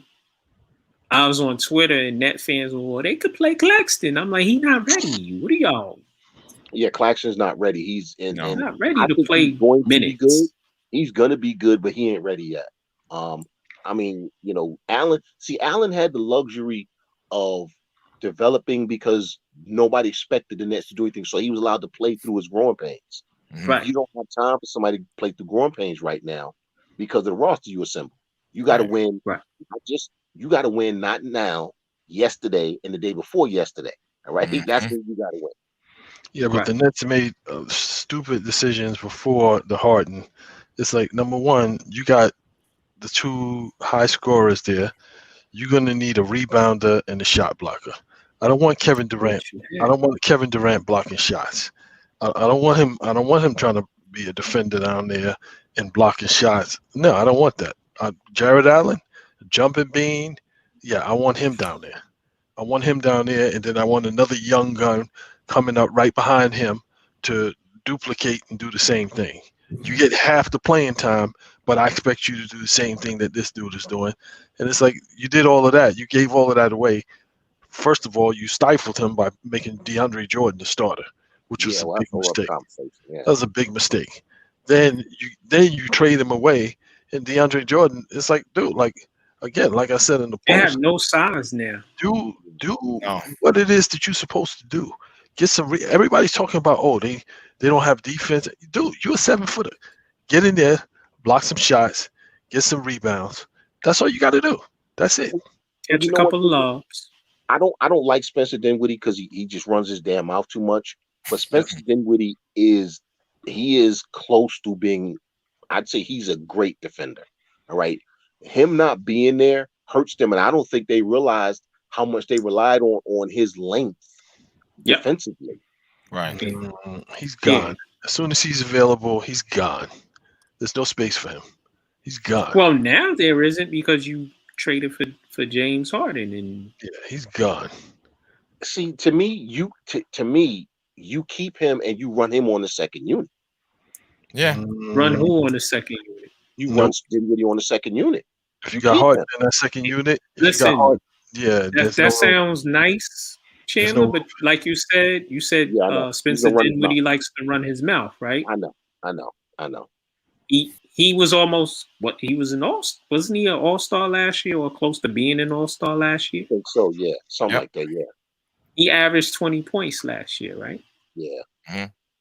Listen, he knows he's a starter now. Yeah, but on the second unit playing with Harden, he could probably average 20 to 25 because if they double in Harden, now listen, we're seeing the Oklahoma City James Harden, the passing Harden, right? We're seeing that guy that was in Oklahoma City, except now he's an experienced player. You gonna tell me that Harden's passing the damn ball? I think he would, but he is, right? You're gonna tell me that if Dinwiddie's coming off them curls, coming off them screens, and sitting there open, Harden's going to hit him in the hands with the pass. Mm-hmm. That's an open shot for you, bro. Now, if you complain about that, I can't help you. See, the thing is, too, what's with these guys? Okay, so the goal of every team should be to win a championship, correct? No. Yes, sir. No. Okay, but let R finish. Go ahead, R. But I'm just saying, I'm sick of these individuals that's on these teams that claim, they have these aspirations of winning, but yet you don't want to fall in line and do the right thing in order to give yourself a legit chance at winning a championship. You understand? To me, it's just backwards thinking. If you're not, if you're not a team, you're supposed to be a team-oriented person. Bottom line. Of course. You understand? So why, but so we're going to place our egos ahead of that. That's the shit that just bothers me. No, you know what it is, Ar? What I is need it? my minutes. See, that's what I'm saying. I need my touches. See, that's it. And I need my I need. That's it. I need. It's just me. So centeredness. I can't stand that. You understand? Because you're taking away a chance, a legit chance of winning a championship because of your own fucking ego. It's stupid. My touches. When I told you that at the beginning of the season, you guys were like, yeah, shut up, Bishop. You don't know what you're talking about. We'll see. Blah, blah, blah, blah, blah. But the Bishop prophesied this and you didn't listen. And now you're going to learn. You're going to learn the hard way. Shut up. You're going to learn. You're going to learn the hard way, but you're going to learn. If you Brooklyn look at what the Nets have been doing, Bishop, again, if you look at what the Nets have been doing, Harden's passing the ball. Now they're turning the ball over a lot because guys aren't used to playing with each other. That's obvious. Guys start to make a cut. They think he's going to continue. He stopped. They pass. That stuff will clean up. Right. What I'm seeing from James Harden is the guy I didn't think I would see, which is a guy who's actually playing point guard. Honestly, right now the roles they're in, you got Kyrie shooting, you got KD just doing KD, and you got Harden orchestrating. That actually isn't a bad thing. Now, do they need to play defense better? Yes. Could they use a Spencer Dinwiddie? They absolutely could if he was willing to fall in line. The problem is some of these guys, it's just like R said, are not going to be willing to fall in line. And listen, it's the Eric Bledsoe deal. You ain't good enough to pout, bro. Sit down and shut up. All right? Right. Well, I think Spencer Dinwiddie is talent-wise, and how he plays, he's better than Eric Bledsoe, but again, it's ego, and he got a taste of, I got a nice new contract, my sneakers is popping, I was an all-star, whatever. I need my touches. This Twitter thing is popping for me, and Instagram. It's just stupid. So, and he said some crazy stuff a couple of weeks ago. He was like, he said he signed a below market valued contract. I'm like, well, then you a dummy for doing that. If you could have made more money somewhere else. Well, the problem with But I think he was just talking. Go ahead. And the problem with the Brooklyn novellas, I mean, it's not. I told you guys from the beginning, Harden is not the problem. Harden can do whatever he wants on the court. He can do whatever if he wants to pass the ball. If he wants to be a 17 assist guy, he could do that each night. If he wants to be a 30-something point scorer, he can do that each night. And he ain't got to dribble the ball. Like, if you look at how they play, Kyrie dribbles the ball more than James Harden does. And Kyrie is jacking up 30 shots. Exactly, which is ridiculous. The problem is, and it's going to continue to be a problem, Kyrie shouldn't be the focus of their offense. No. That's the problem. He should not be the focus of the offense. Mm-hmm. But that's on the coach. Kevin Durant and Bishop, that also is who he is. Once he gets the ball, it ain't coming back unless he feels like oh, well, I guess I done dribbled enough. This ain't really the shot I want, so now I'll pass it. Which is why I told you guys from the very beginning, when everybody was all goo gaga over the signing of Kyrie and KD, neither one of these guys, they saying the right thing. Just like you said, they saying the right thing, but neither one of these guys are willing to sacrifice anything, because you cannot tell me that you playing with one of the most unselfish players in NBA league history, a unselfish superstar, LeBron James, and you can't get along with LeBron James. Kevin Durant, you playing in a system where they feature you. Right. Steph Curry took 2 steps back, and Klay Thompson took 2 steps back to let you be in the forefront and let you shine, as evidenced by the 2 championship MVPs that you won. You know what I'm saying? That you earned. He didn't feel like he was part of that team. Yeah, you can't tell me you in a winning situation and then you're going to leave because you don't feel like you are part of a team or whatever. Is it about winning or is it about your feelings?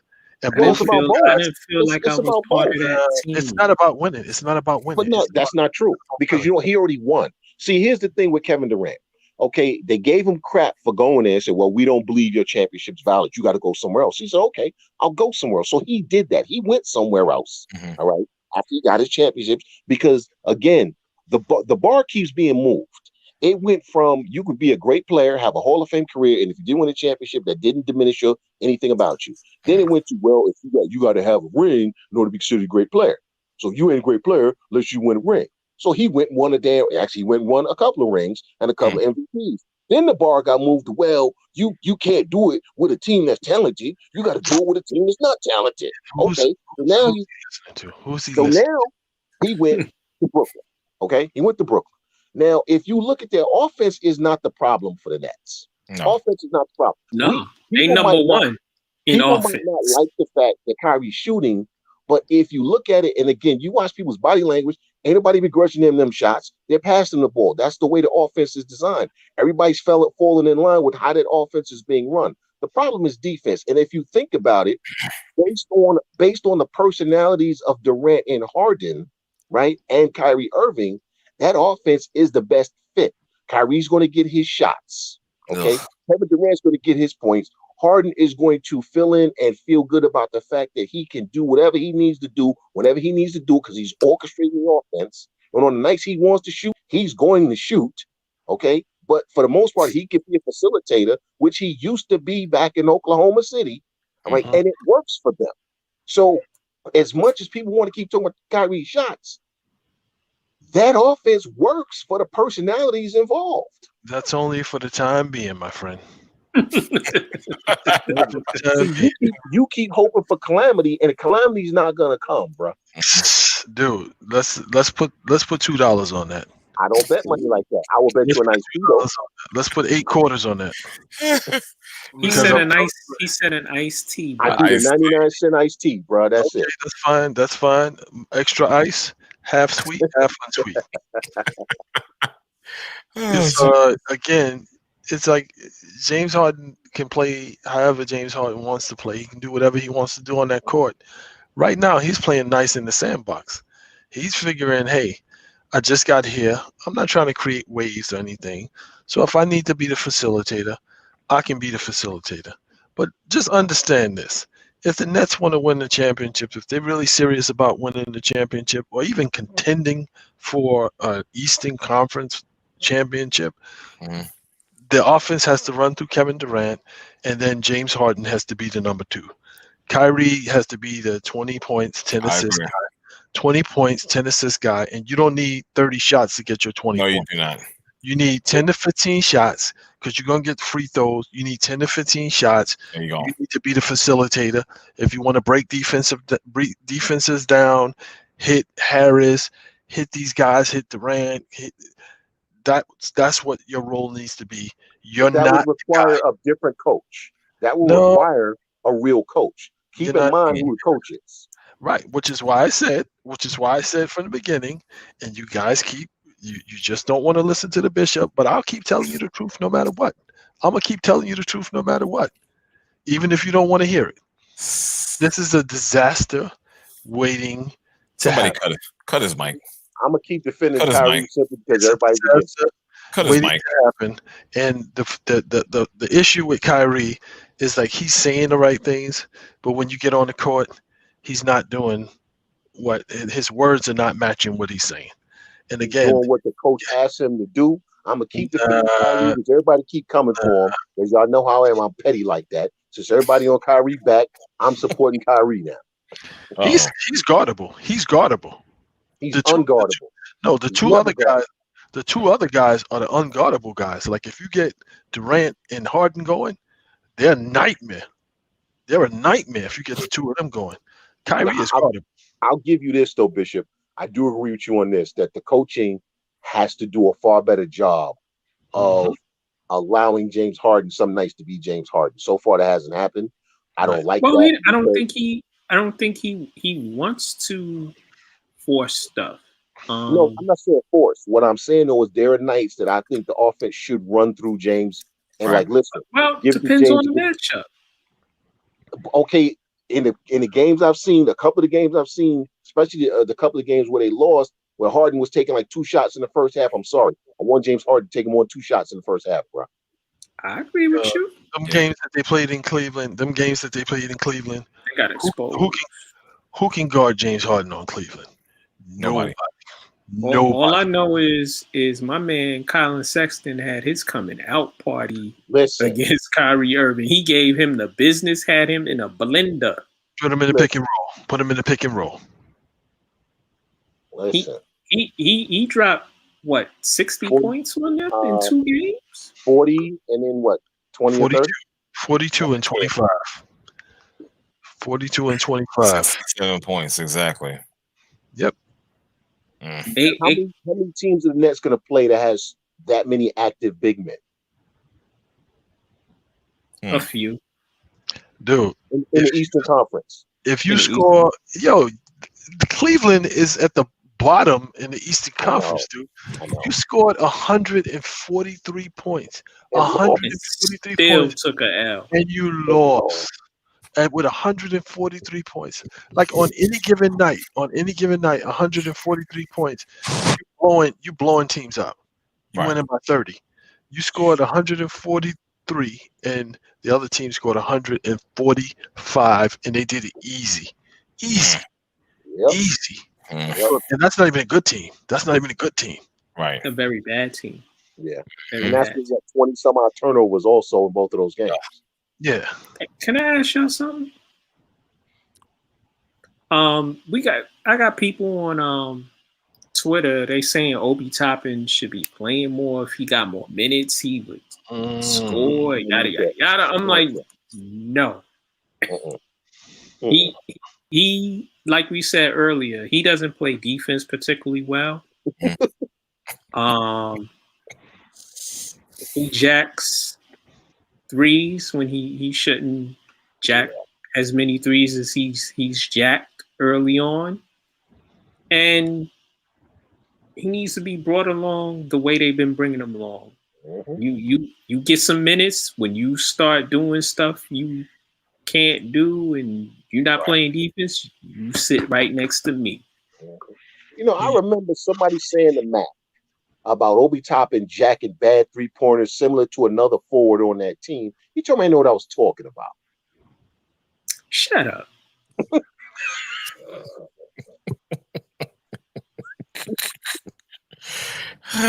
Hilarious.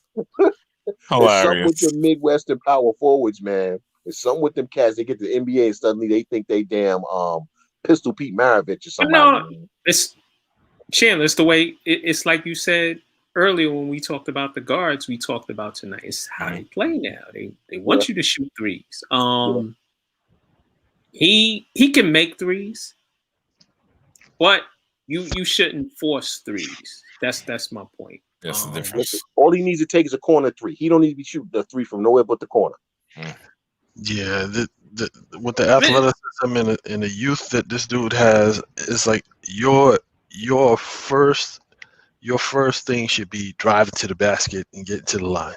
Because you shoot free throws. But you know what? He can't really put the ball on the floor. He's a 1, 2, 3 dribble type of guy. Yeah. Because I watched him, he can't really put the ball on the floor. The game's too fast. The game is too fast right now. Which is what some people don't understand. He needs to be on the low block, on the baseline, catching lobs. He needs to be better on defense. His technique is bad. Yes. He gambles.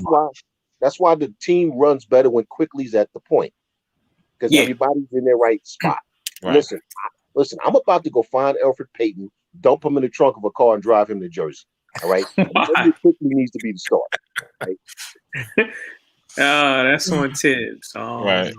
The problem to me with the Knicks is like you can't have Payton and RJ on the court at the same time. Mm-hmm. You can't have the two of them on the court at the same time. And these last few games has basically highlighted what I've been saying all along. So, so should they start Austin Rivers? No, you start Quickly. No, I think you start. I think you start RJ.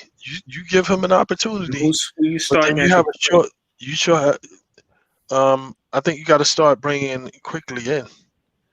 I think you gotta start bringing him in and let Peyton play in that second unit, because what teams are doing is they just zoning up, and now nobody can get anything off because they zone up, and Randolph can't get anything.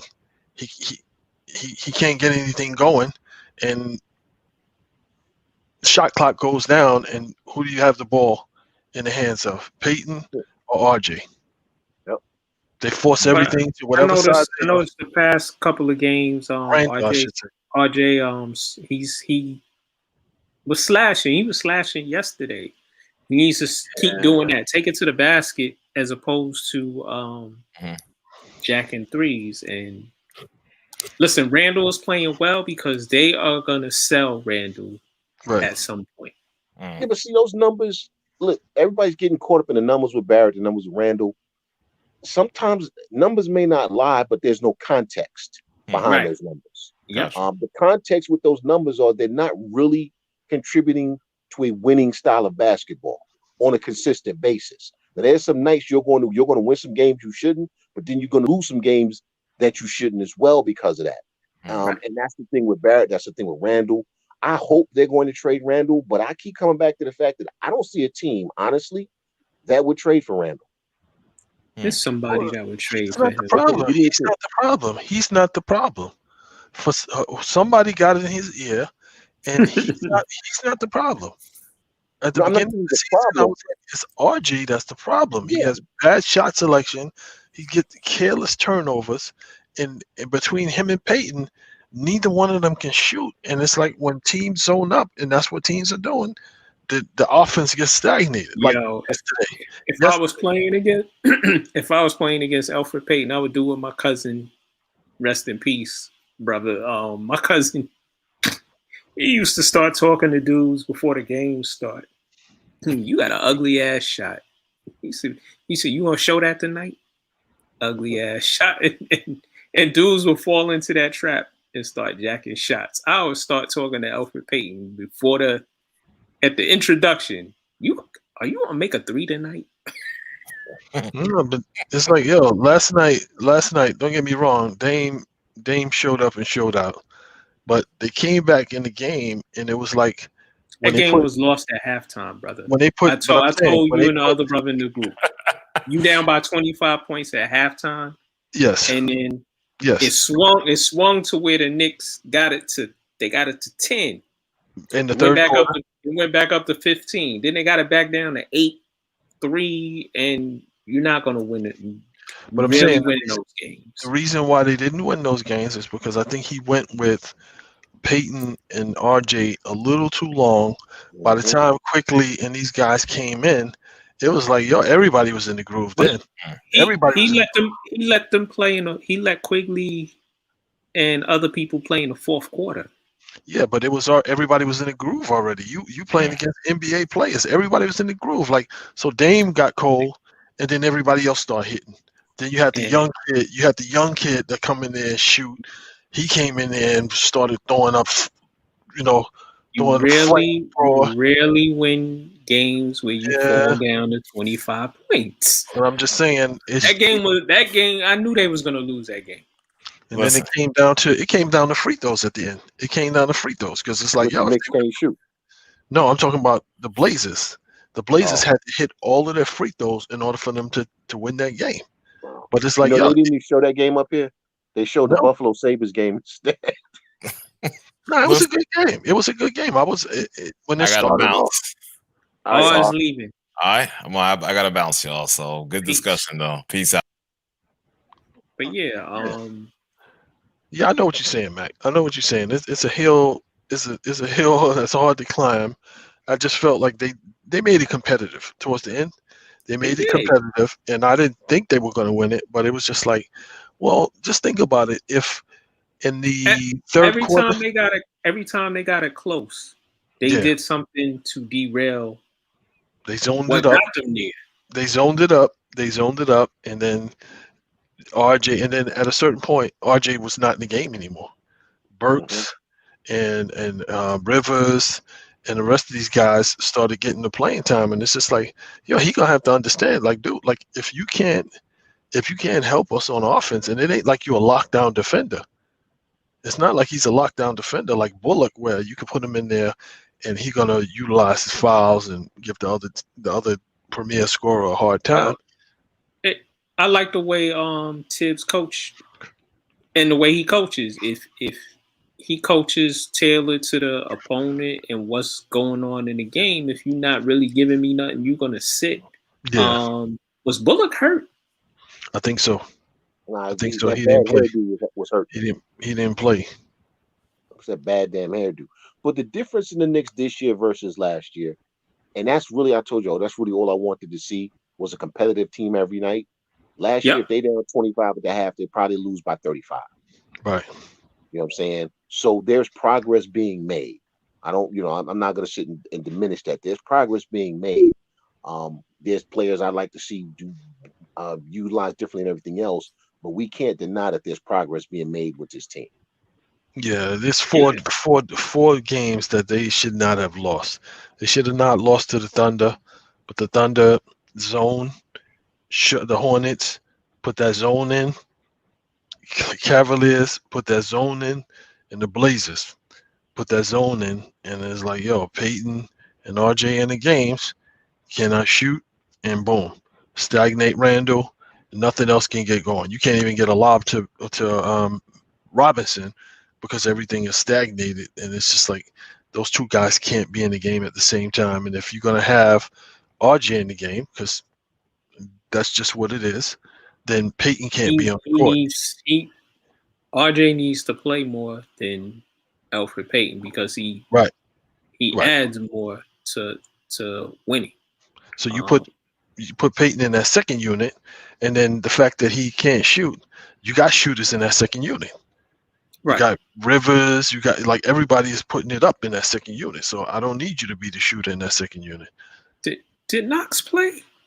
He did, but he did. But he wasn't effective, so he didn't go back to him. Nah, he was like a couple of times he missed. He didn't box out. Dude's got the rebound, and he fouling. It's like, dude, he's already going up for the layup, dude. Some games he's engaged, where his IQ is where it should be, and then there are other games where he's not engaged. If he ain't hit this three, if he ain't hitting that corner three, it's like his offense impacts his whole game. I think he'll be traded before Randall, honestly, because I can see a couple of teams that think, man, with the talent he's got, if we coach him, we can get something out of him and utilize him differently. But I think Kevin Knox goes before Julius Randle.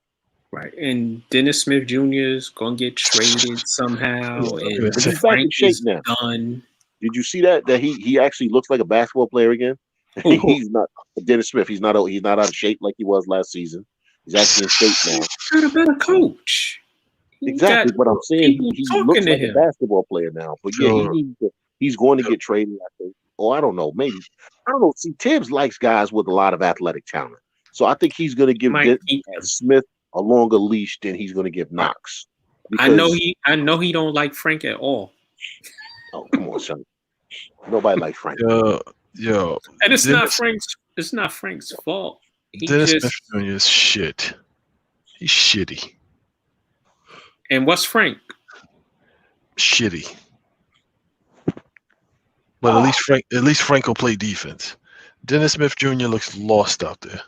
He looks lost. He won't even shoot the ball when he's open. It's okay. You came here to New York with the starting point guard job on a silver platter for you, and you let Alfred Payton take it from you. And Alfred Payton is a starter, and now a rookie comes in. A rookie comes in. He's the steal of the draft. And takes your starting job. A rookie comes in and takes your starting job. Because Dennis Smith Jr. ain't a point guard. Right. He's a guard. Because he's not really he's a guard. He's a guard. No, he's nothing because he can't shoot. Okay, well, we'll see. He can score though. Where? Right. He will. In the big three? In the big three?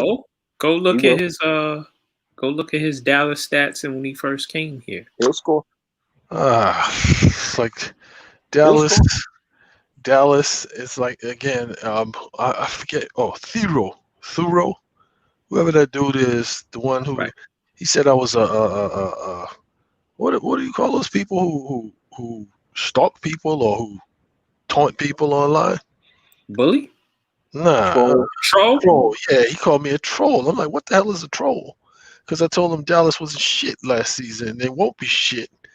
And it's like, oh well, this and that, yada yada yada. Dallas, it's like Dallas is in like number 10 right now, and it's like, yeah, it doesn't matter. He's a Dallas fan. It doesn't matter how many stats. It doesn't matter how much stats. What's the name puts in? It's like they're still not going anywhere because they don't play any defense, and he's just gonna have gaudy stats on a bad team. They're not a bad team. Hey, KP is back. So you just don't like Dallas. That's really what that comes down to. No, I'm just saying, like in the Western Conference, they're not a bad team. Where do they fit? They're 10. They'll wind up about 5. Dude, who did they play? Who did they play yesterday that they got spanked? They've been playing games where teams have just been like, okay, well, we'll let Luka get his stats, but nobody else is doing anything else. So he'll get gaudy stats, but nobody else is scoring. We'll stop Tim Hardaway Jr. We'll stop Tim Hardaway Jr. We'll stop. Porzingis is guardable. Only thing he wants to do is shoot 3-pointers. He's guardable. It'll come, bro. It's like, yo, I don't see them. They played last night. They played last night, Mark. Okay. And they got blown. They got blown. Dallas is 8-8, just like the Knicks are 8-8. Yeah, but they're in the Western Conference. And they'll be fine. They're in the Western Conference. They'll be fine. What are you saying about the Western Conference? The Western Conference is a whole lot tougher than the Eastern Conference. Not really. Yeah. Yeah, you lose like 2-3 games in it's like, yo, like already they got 6 teams that are already solidified in the Western Conference. It's a lot of 8-8 teams. They got 6 teams that are solidified in that Western Conference. Okay, so you got no, they don't. Not right now. So in the West, you got the Clippers. I mean, you got the Lakers. You got the Clippers. You got Denver. You got Utah. You got the Blazers. And Blazers are 8-8. Denver's 8. Denver's 9-7. The Blazers are playing without one of their stars. Okay, fine. No excuses, bro. They are what they are. These guys is like, again, where's Dallas at in the standings? Dallas is in their division. No, overall in the West. It's a lot of 8-8 teams in that division. Where are they in the standings? I'm about to tell you. See, he only wants the information that proves his point. No, I don't. Yeah. Yes, you do. I watched the game. I watched those games, and they're getting blown out, dude. And Dallas is 9th. Chicago beat them. Dallas is 9th. Who did they play last night? So I know they played like a dude, the Clippers got blown up by 50 points. There's going to be some weird games this season. Right. Oh, you're a Dallas fan? No, but I'm not a Dallas. I used to be back when they had Roy Tarpley going all the way back then, which is why I tend to keep up with them. 35 years ago. Yeah, no, I tend to keep up with them, but they're not a bad team. They're not a top 4 team, but they're about a 5-6. They're going to be about a 5-6 seed. I'm gonna read y'all from the top. The Clippers and the Lakers are 13-4. Utah is 12-4. Mm-hmm. Portland is 9-6. Denver is 9-7. Memphis is 7-6. Phoenix is 8-7. San Antonio is 9-8. The Mavericks are 8-8. Golden State is 8-8. And then you got everybody else. So you got 4 teams and everybody else, which is about what we said going into the season. Yeah, we got to think that Golden State is going to be in that mix just because they're getting it together. But it's not going to happen. They getting it together. They're going to be in that mix, and I wouldn't be surprised. We Golden State is 8-8 as well. We left Houston out of the mix, but I wouldn't be surprised. Golden State, Houston is 6-9. They ain't going nowhere, man. I wouldn't be surprised if they start getting it together too. I wouldn't be surprised. Got Oladipo got to get. Mavericks are going to be about the 5 or 6 seed. You think? I say 7 for 8. I say 5 or 6. I say they're going to be playing for that playing spot. Okay. Right. They won't, but okay. Listen, it's a lot of mediocre. It's a lot of teams jumbled up right now, and I see them staying that way. Mm-hmm. Add in the fact that you got teams having to skip games this season, and you got teams. Some of these teams that are struggling are teams that won at a high clip last season, not used to it, and then turned around and right back into it. Luka came in out of shape. You could tell he was out of shape. I mean, for me, until they get to the second half of the season, I'm just like, listen, my only hope is that cats get the games in and nobody gets significantly hurt. Right. I'm not even really going to pay attention to records until they get to the second half. Well, I'm sorry, I forgot to say, I forgot Phoenix. I forgot Phoenix in there. Phoenix 8-7, bro. 8-7. Yeah. And they like what? They're like number 6. 7 seed. Yeah. Okay. Dallas is 8-8. Phoenix is 8-7. So that's not a whole lot of separation. No. And Dallas is 4 games back. Yeah, but if you look at the games and you look at the teams, it's like when teams are losing. Rather, they're 4.5 games behind the Clippers. Right. Yeah. All right. I guess we'll have to wait and see. Yeah, we are. Right. And the Lakers are gonna be who they are. The Clippers will probably have a really good record because that's what they do. Utah's gonna come back to earth because that's what they do. Right. What happened? Portland center hurt again? Yeah, he's hurt again. That's my man. I like that. And CJ McCollum's hurt again. Yeah, CJ broke his foot. What happened to the center? Broke his wrist or something. So he'll be back soon. That's an injury that's salvageable because it's not his legs. Yeah, but you're talking at least another month and a half at least. Right. CJ breaking his foot is not really a good look. No, it's not. Right. So the reason why I was saying what I was saying about Dallas, right? The 8 losses the 8 teams that they lost to. They lost to Phoenix. They lost to Chicago twice. They lost to Charlotte. Right. Milwaukee, I expected them to lose to. They lost to Toronto, who's reeling. And they lost to Houston. Yeah. So, which tells me that that's a team that doesn't understand that they're now part of being the hunted. And so they're taking bad teams lightly. Now, and also KP just came back. So yeah, those were 2 bad losses against Chicago and then another one against the Hornets. Those were 2 bad with the Hornets, I believe, right? Wasn't that the Cole Anthony buzzer beater? Yeah, those are 2 bad losses right there. But you're gonna have some bad losses in the season. I mean, every team's gonna have bad losses in the season. Yeah. I mean, the Clippers got blown out by how many points? 50-something. Okay. And who did that to them? The Mavericks. Okay.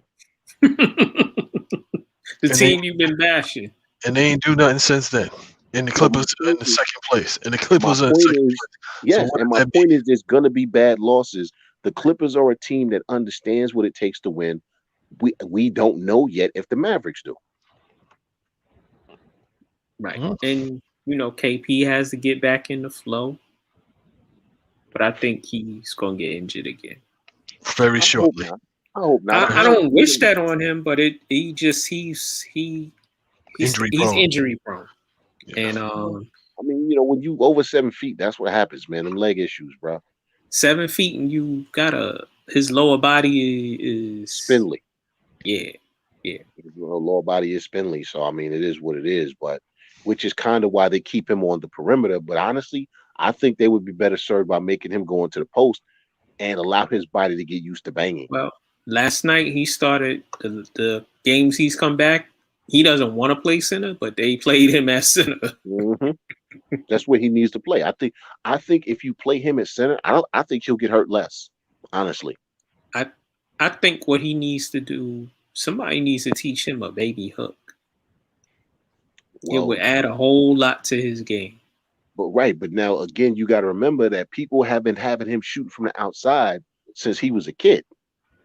So nobody ever taught him to play in the post. When he got over here, was the first thing that the Knicks did. They put him on the perimeter. He did play in the post a little bit, but he need to work on that. He got to diversify. Yeah, but you playing in the league for a coach, another coach who's all about the 3-pointers. Yeah, but I wouldn't. I got too many 3-point shooters. I need you free throw line key. But again, that's Carlisle. I need you to live right there. That's on Carlisle because Carlisle in the beginning of the season said that he told Porzingis he just wants him out there shooting threes. Now he's changed his mind apparently, but this was out of Rick Carlisle's mouth to the media. So again, if the player's doing what the coach is asking him to do, I'm not gonna kill the player. Right.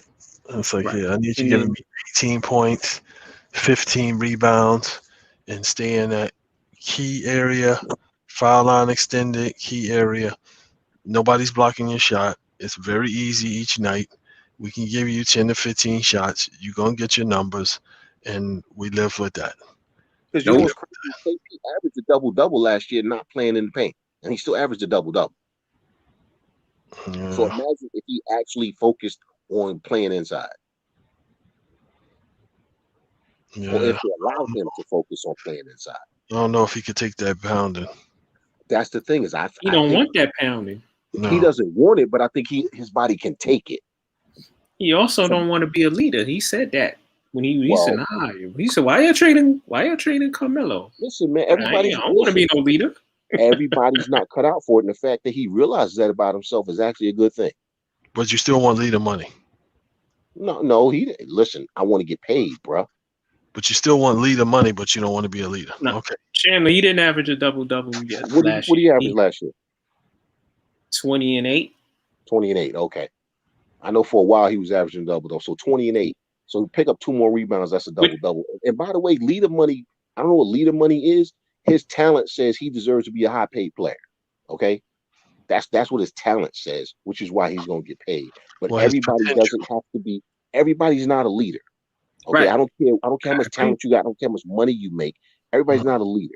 And if you realize that about yourself, then and the best leaders are actually followers. So somebody who's willing to say, you know what, I'm not built for that, but I am willing to listen and follow along. And maybe he'll grow into that. Remember, he's still only 25. Yeah.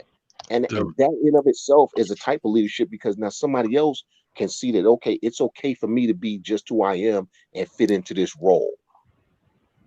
Right. Unlike other people who want to be the leader but don't know how to be the leader. I.e. Kyrie. I didn't say Kyrie. See, that's you throwing the dirt. Yes, indeed. Yes, indeed. Like I said, I'm going to give you the truth all the time. Whether you like it or not, I'll give you the truth. You see that, Chandler? Yeah. What's that? You see what he did? Yeah. He said, I.e. Kyrie. Yeah, I know. He took it all the way back to that. I know. Am I lying? Am I lying? I can't, but it wasn't about him. But I'm saying, am I lying? I think that Kyrie tried to do what he thought he was expected to do, and he's not cut out for it. Right. He is a cat that goes to his own tune, and I don't have a problem with that. Right. I think if you would just leave him alone, honestly, and just allow him to be whoever he is, because it's okay to be different. It's okay to think differently. It's okay to be different. And that's the problem is everybody says, oh, you can't do. He said this. I don't care if he said he believes. So what? So what?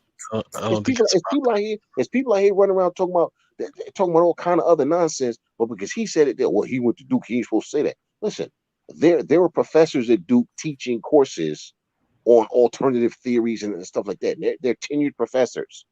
Okay, everybody got a problem with them. Listen, it's people I've met in my life who come from those big name schools, and they are morons. Going to Duke don't make you smart.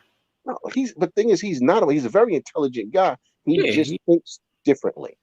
And there's nothing wrong with that. There's nothing wrong with thinking differently. No, it's not thinking differently. I think he loves the attention, and it doesn't matter how it comes. So he seeks to do stuff to get himself the attention. That's you can think that. I think I disagree. I think it's just that people want him to fall into line and be this, and that's not who he is. You're right, Chandler. They want him to be. They want him to be this. Yeah, and that's not. They want him in this box. Yeah, he's never gonna fit in that box. Who? Right. Who's they that wants him in this box? The same people who keep bringing up flat Earth this and why was he burning sage that? Listen, at the end of the day, this is what I know about Kyrie Irving. This is what I know about Kyrie Irving. I know that he didn't publicize a damn thing he did, but he did more for people outside of basketball than all of these people denigrating him, talking about he ain't this and he ain't that. Right, and also I gotta my brother has sent me one of my people sent me a text. One of the games he missed, he was actually when they said he was on the Zoom call for somebody running for like district attorney here in New York City or New Jersey. Yeah, here in New York, I think. Right. I was like, oh snap! So he wasn't out partying. No, but he was out. Good. And here's the thing: maybe he shouldn't have did it the way he did it. And that's here nor there. But like you were saying, Chandler, he does a whole lot.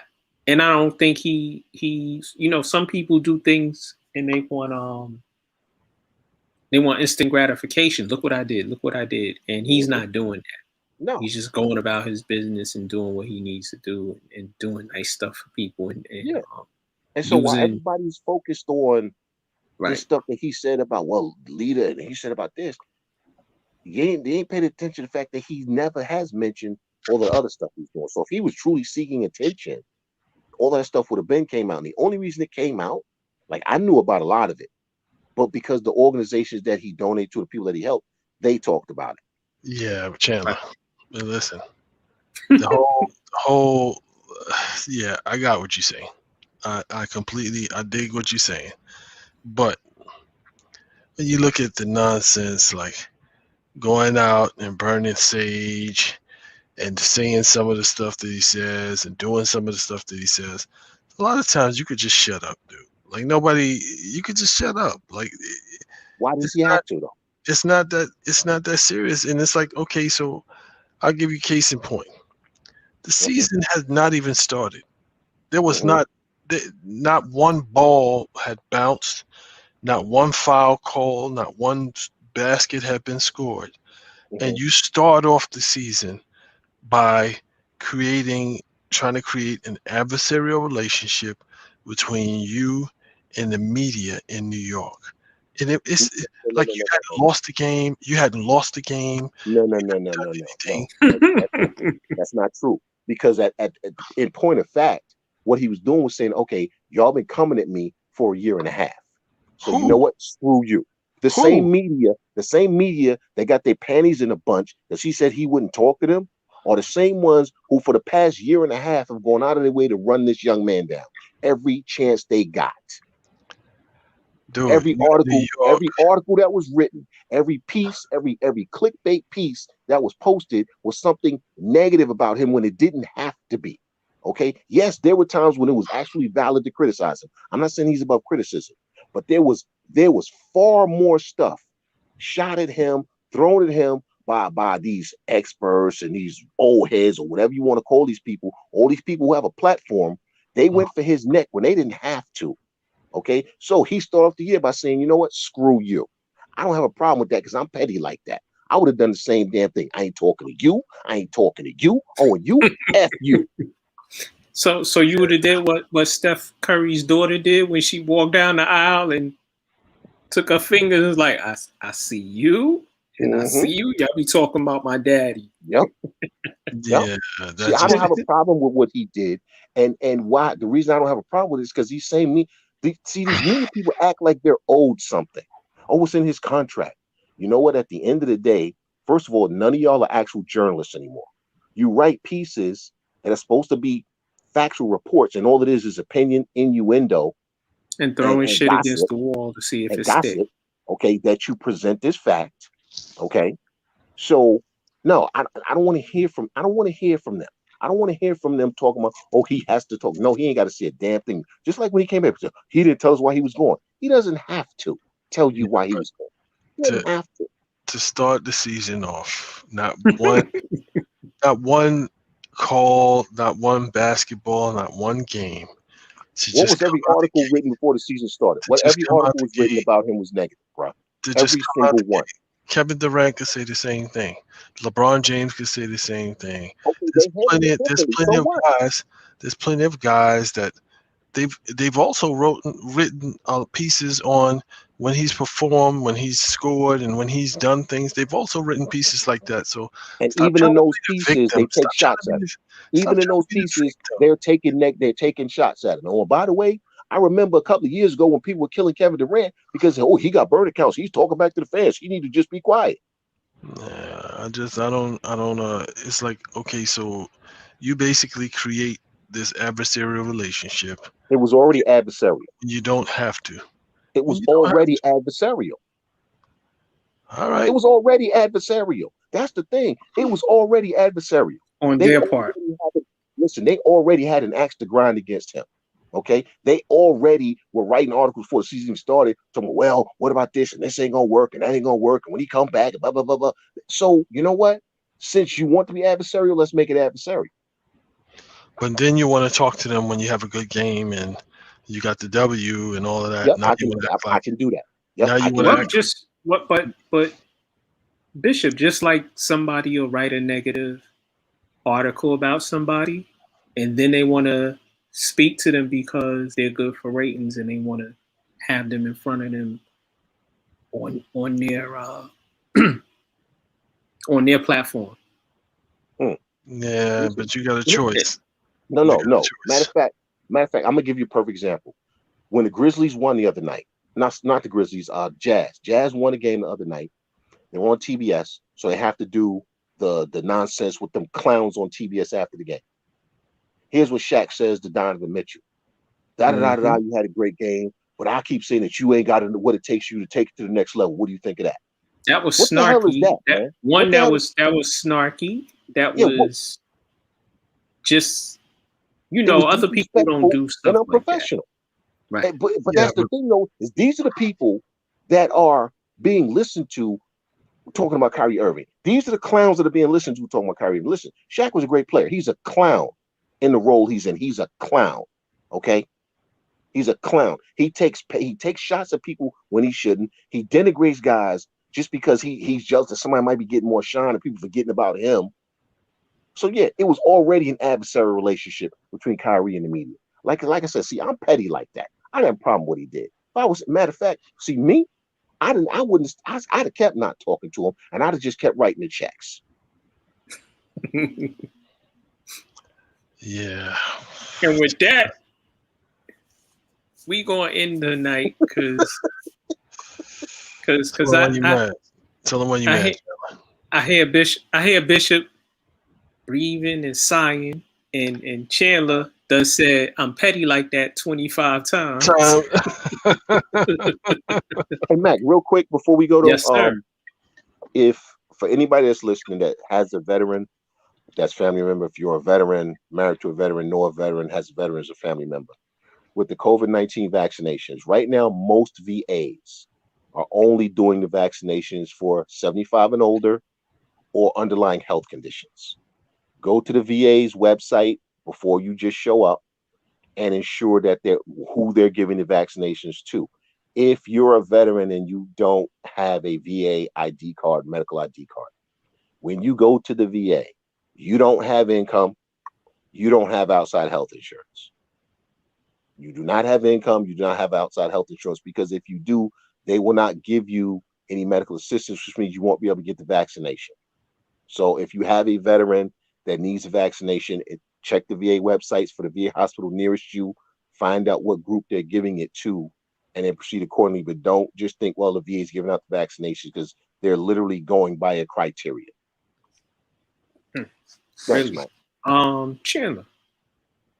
Anything else? No, that's it. Thanks, man. You're welcome. You're welcome. You heard what our brother said. This is In the Paint, the realest show in sports. I'm Max 611, aka Mark A. Cunningham, and my partner, angriest black man in America, ain't just an angry guy. His name on Facebook is Angus Black. That's R. Jones, Rodney Jones. That's my brother, the moderator of this show. I have my brothers Chandler and the Bishop on with us. Those that are on my Facebook page, thank you for joining me, and thank you for supporting us. Those in the various groups we in the Paint group, thank you. Those that want to follow us on Twitter, the In the Paint Twitter handle is In the Paint Media. My Twitter handle is @TheRealMax611. And R Jones is real R Jones. Join us later this week. We'll be back. This is In the Paint, the realest show in sports. Peace.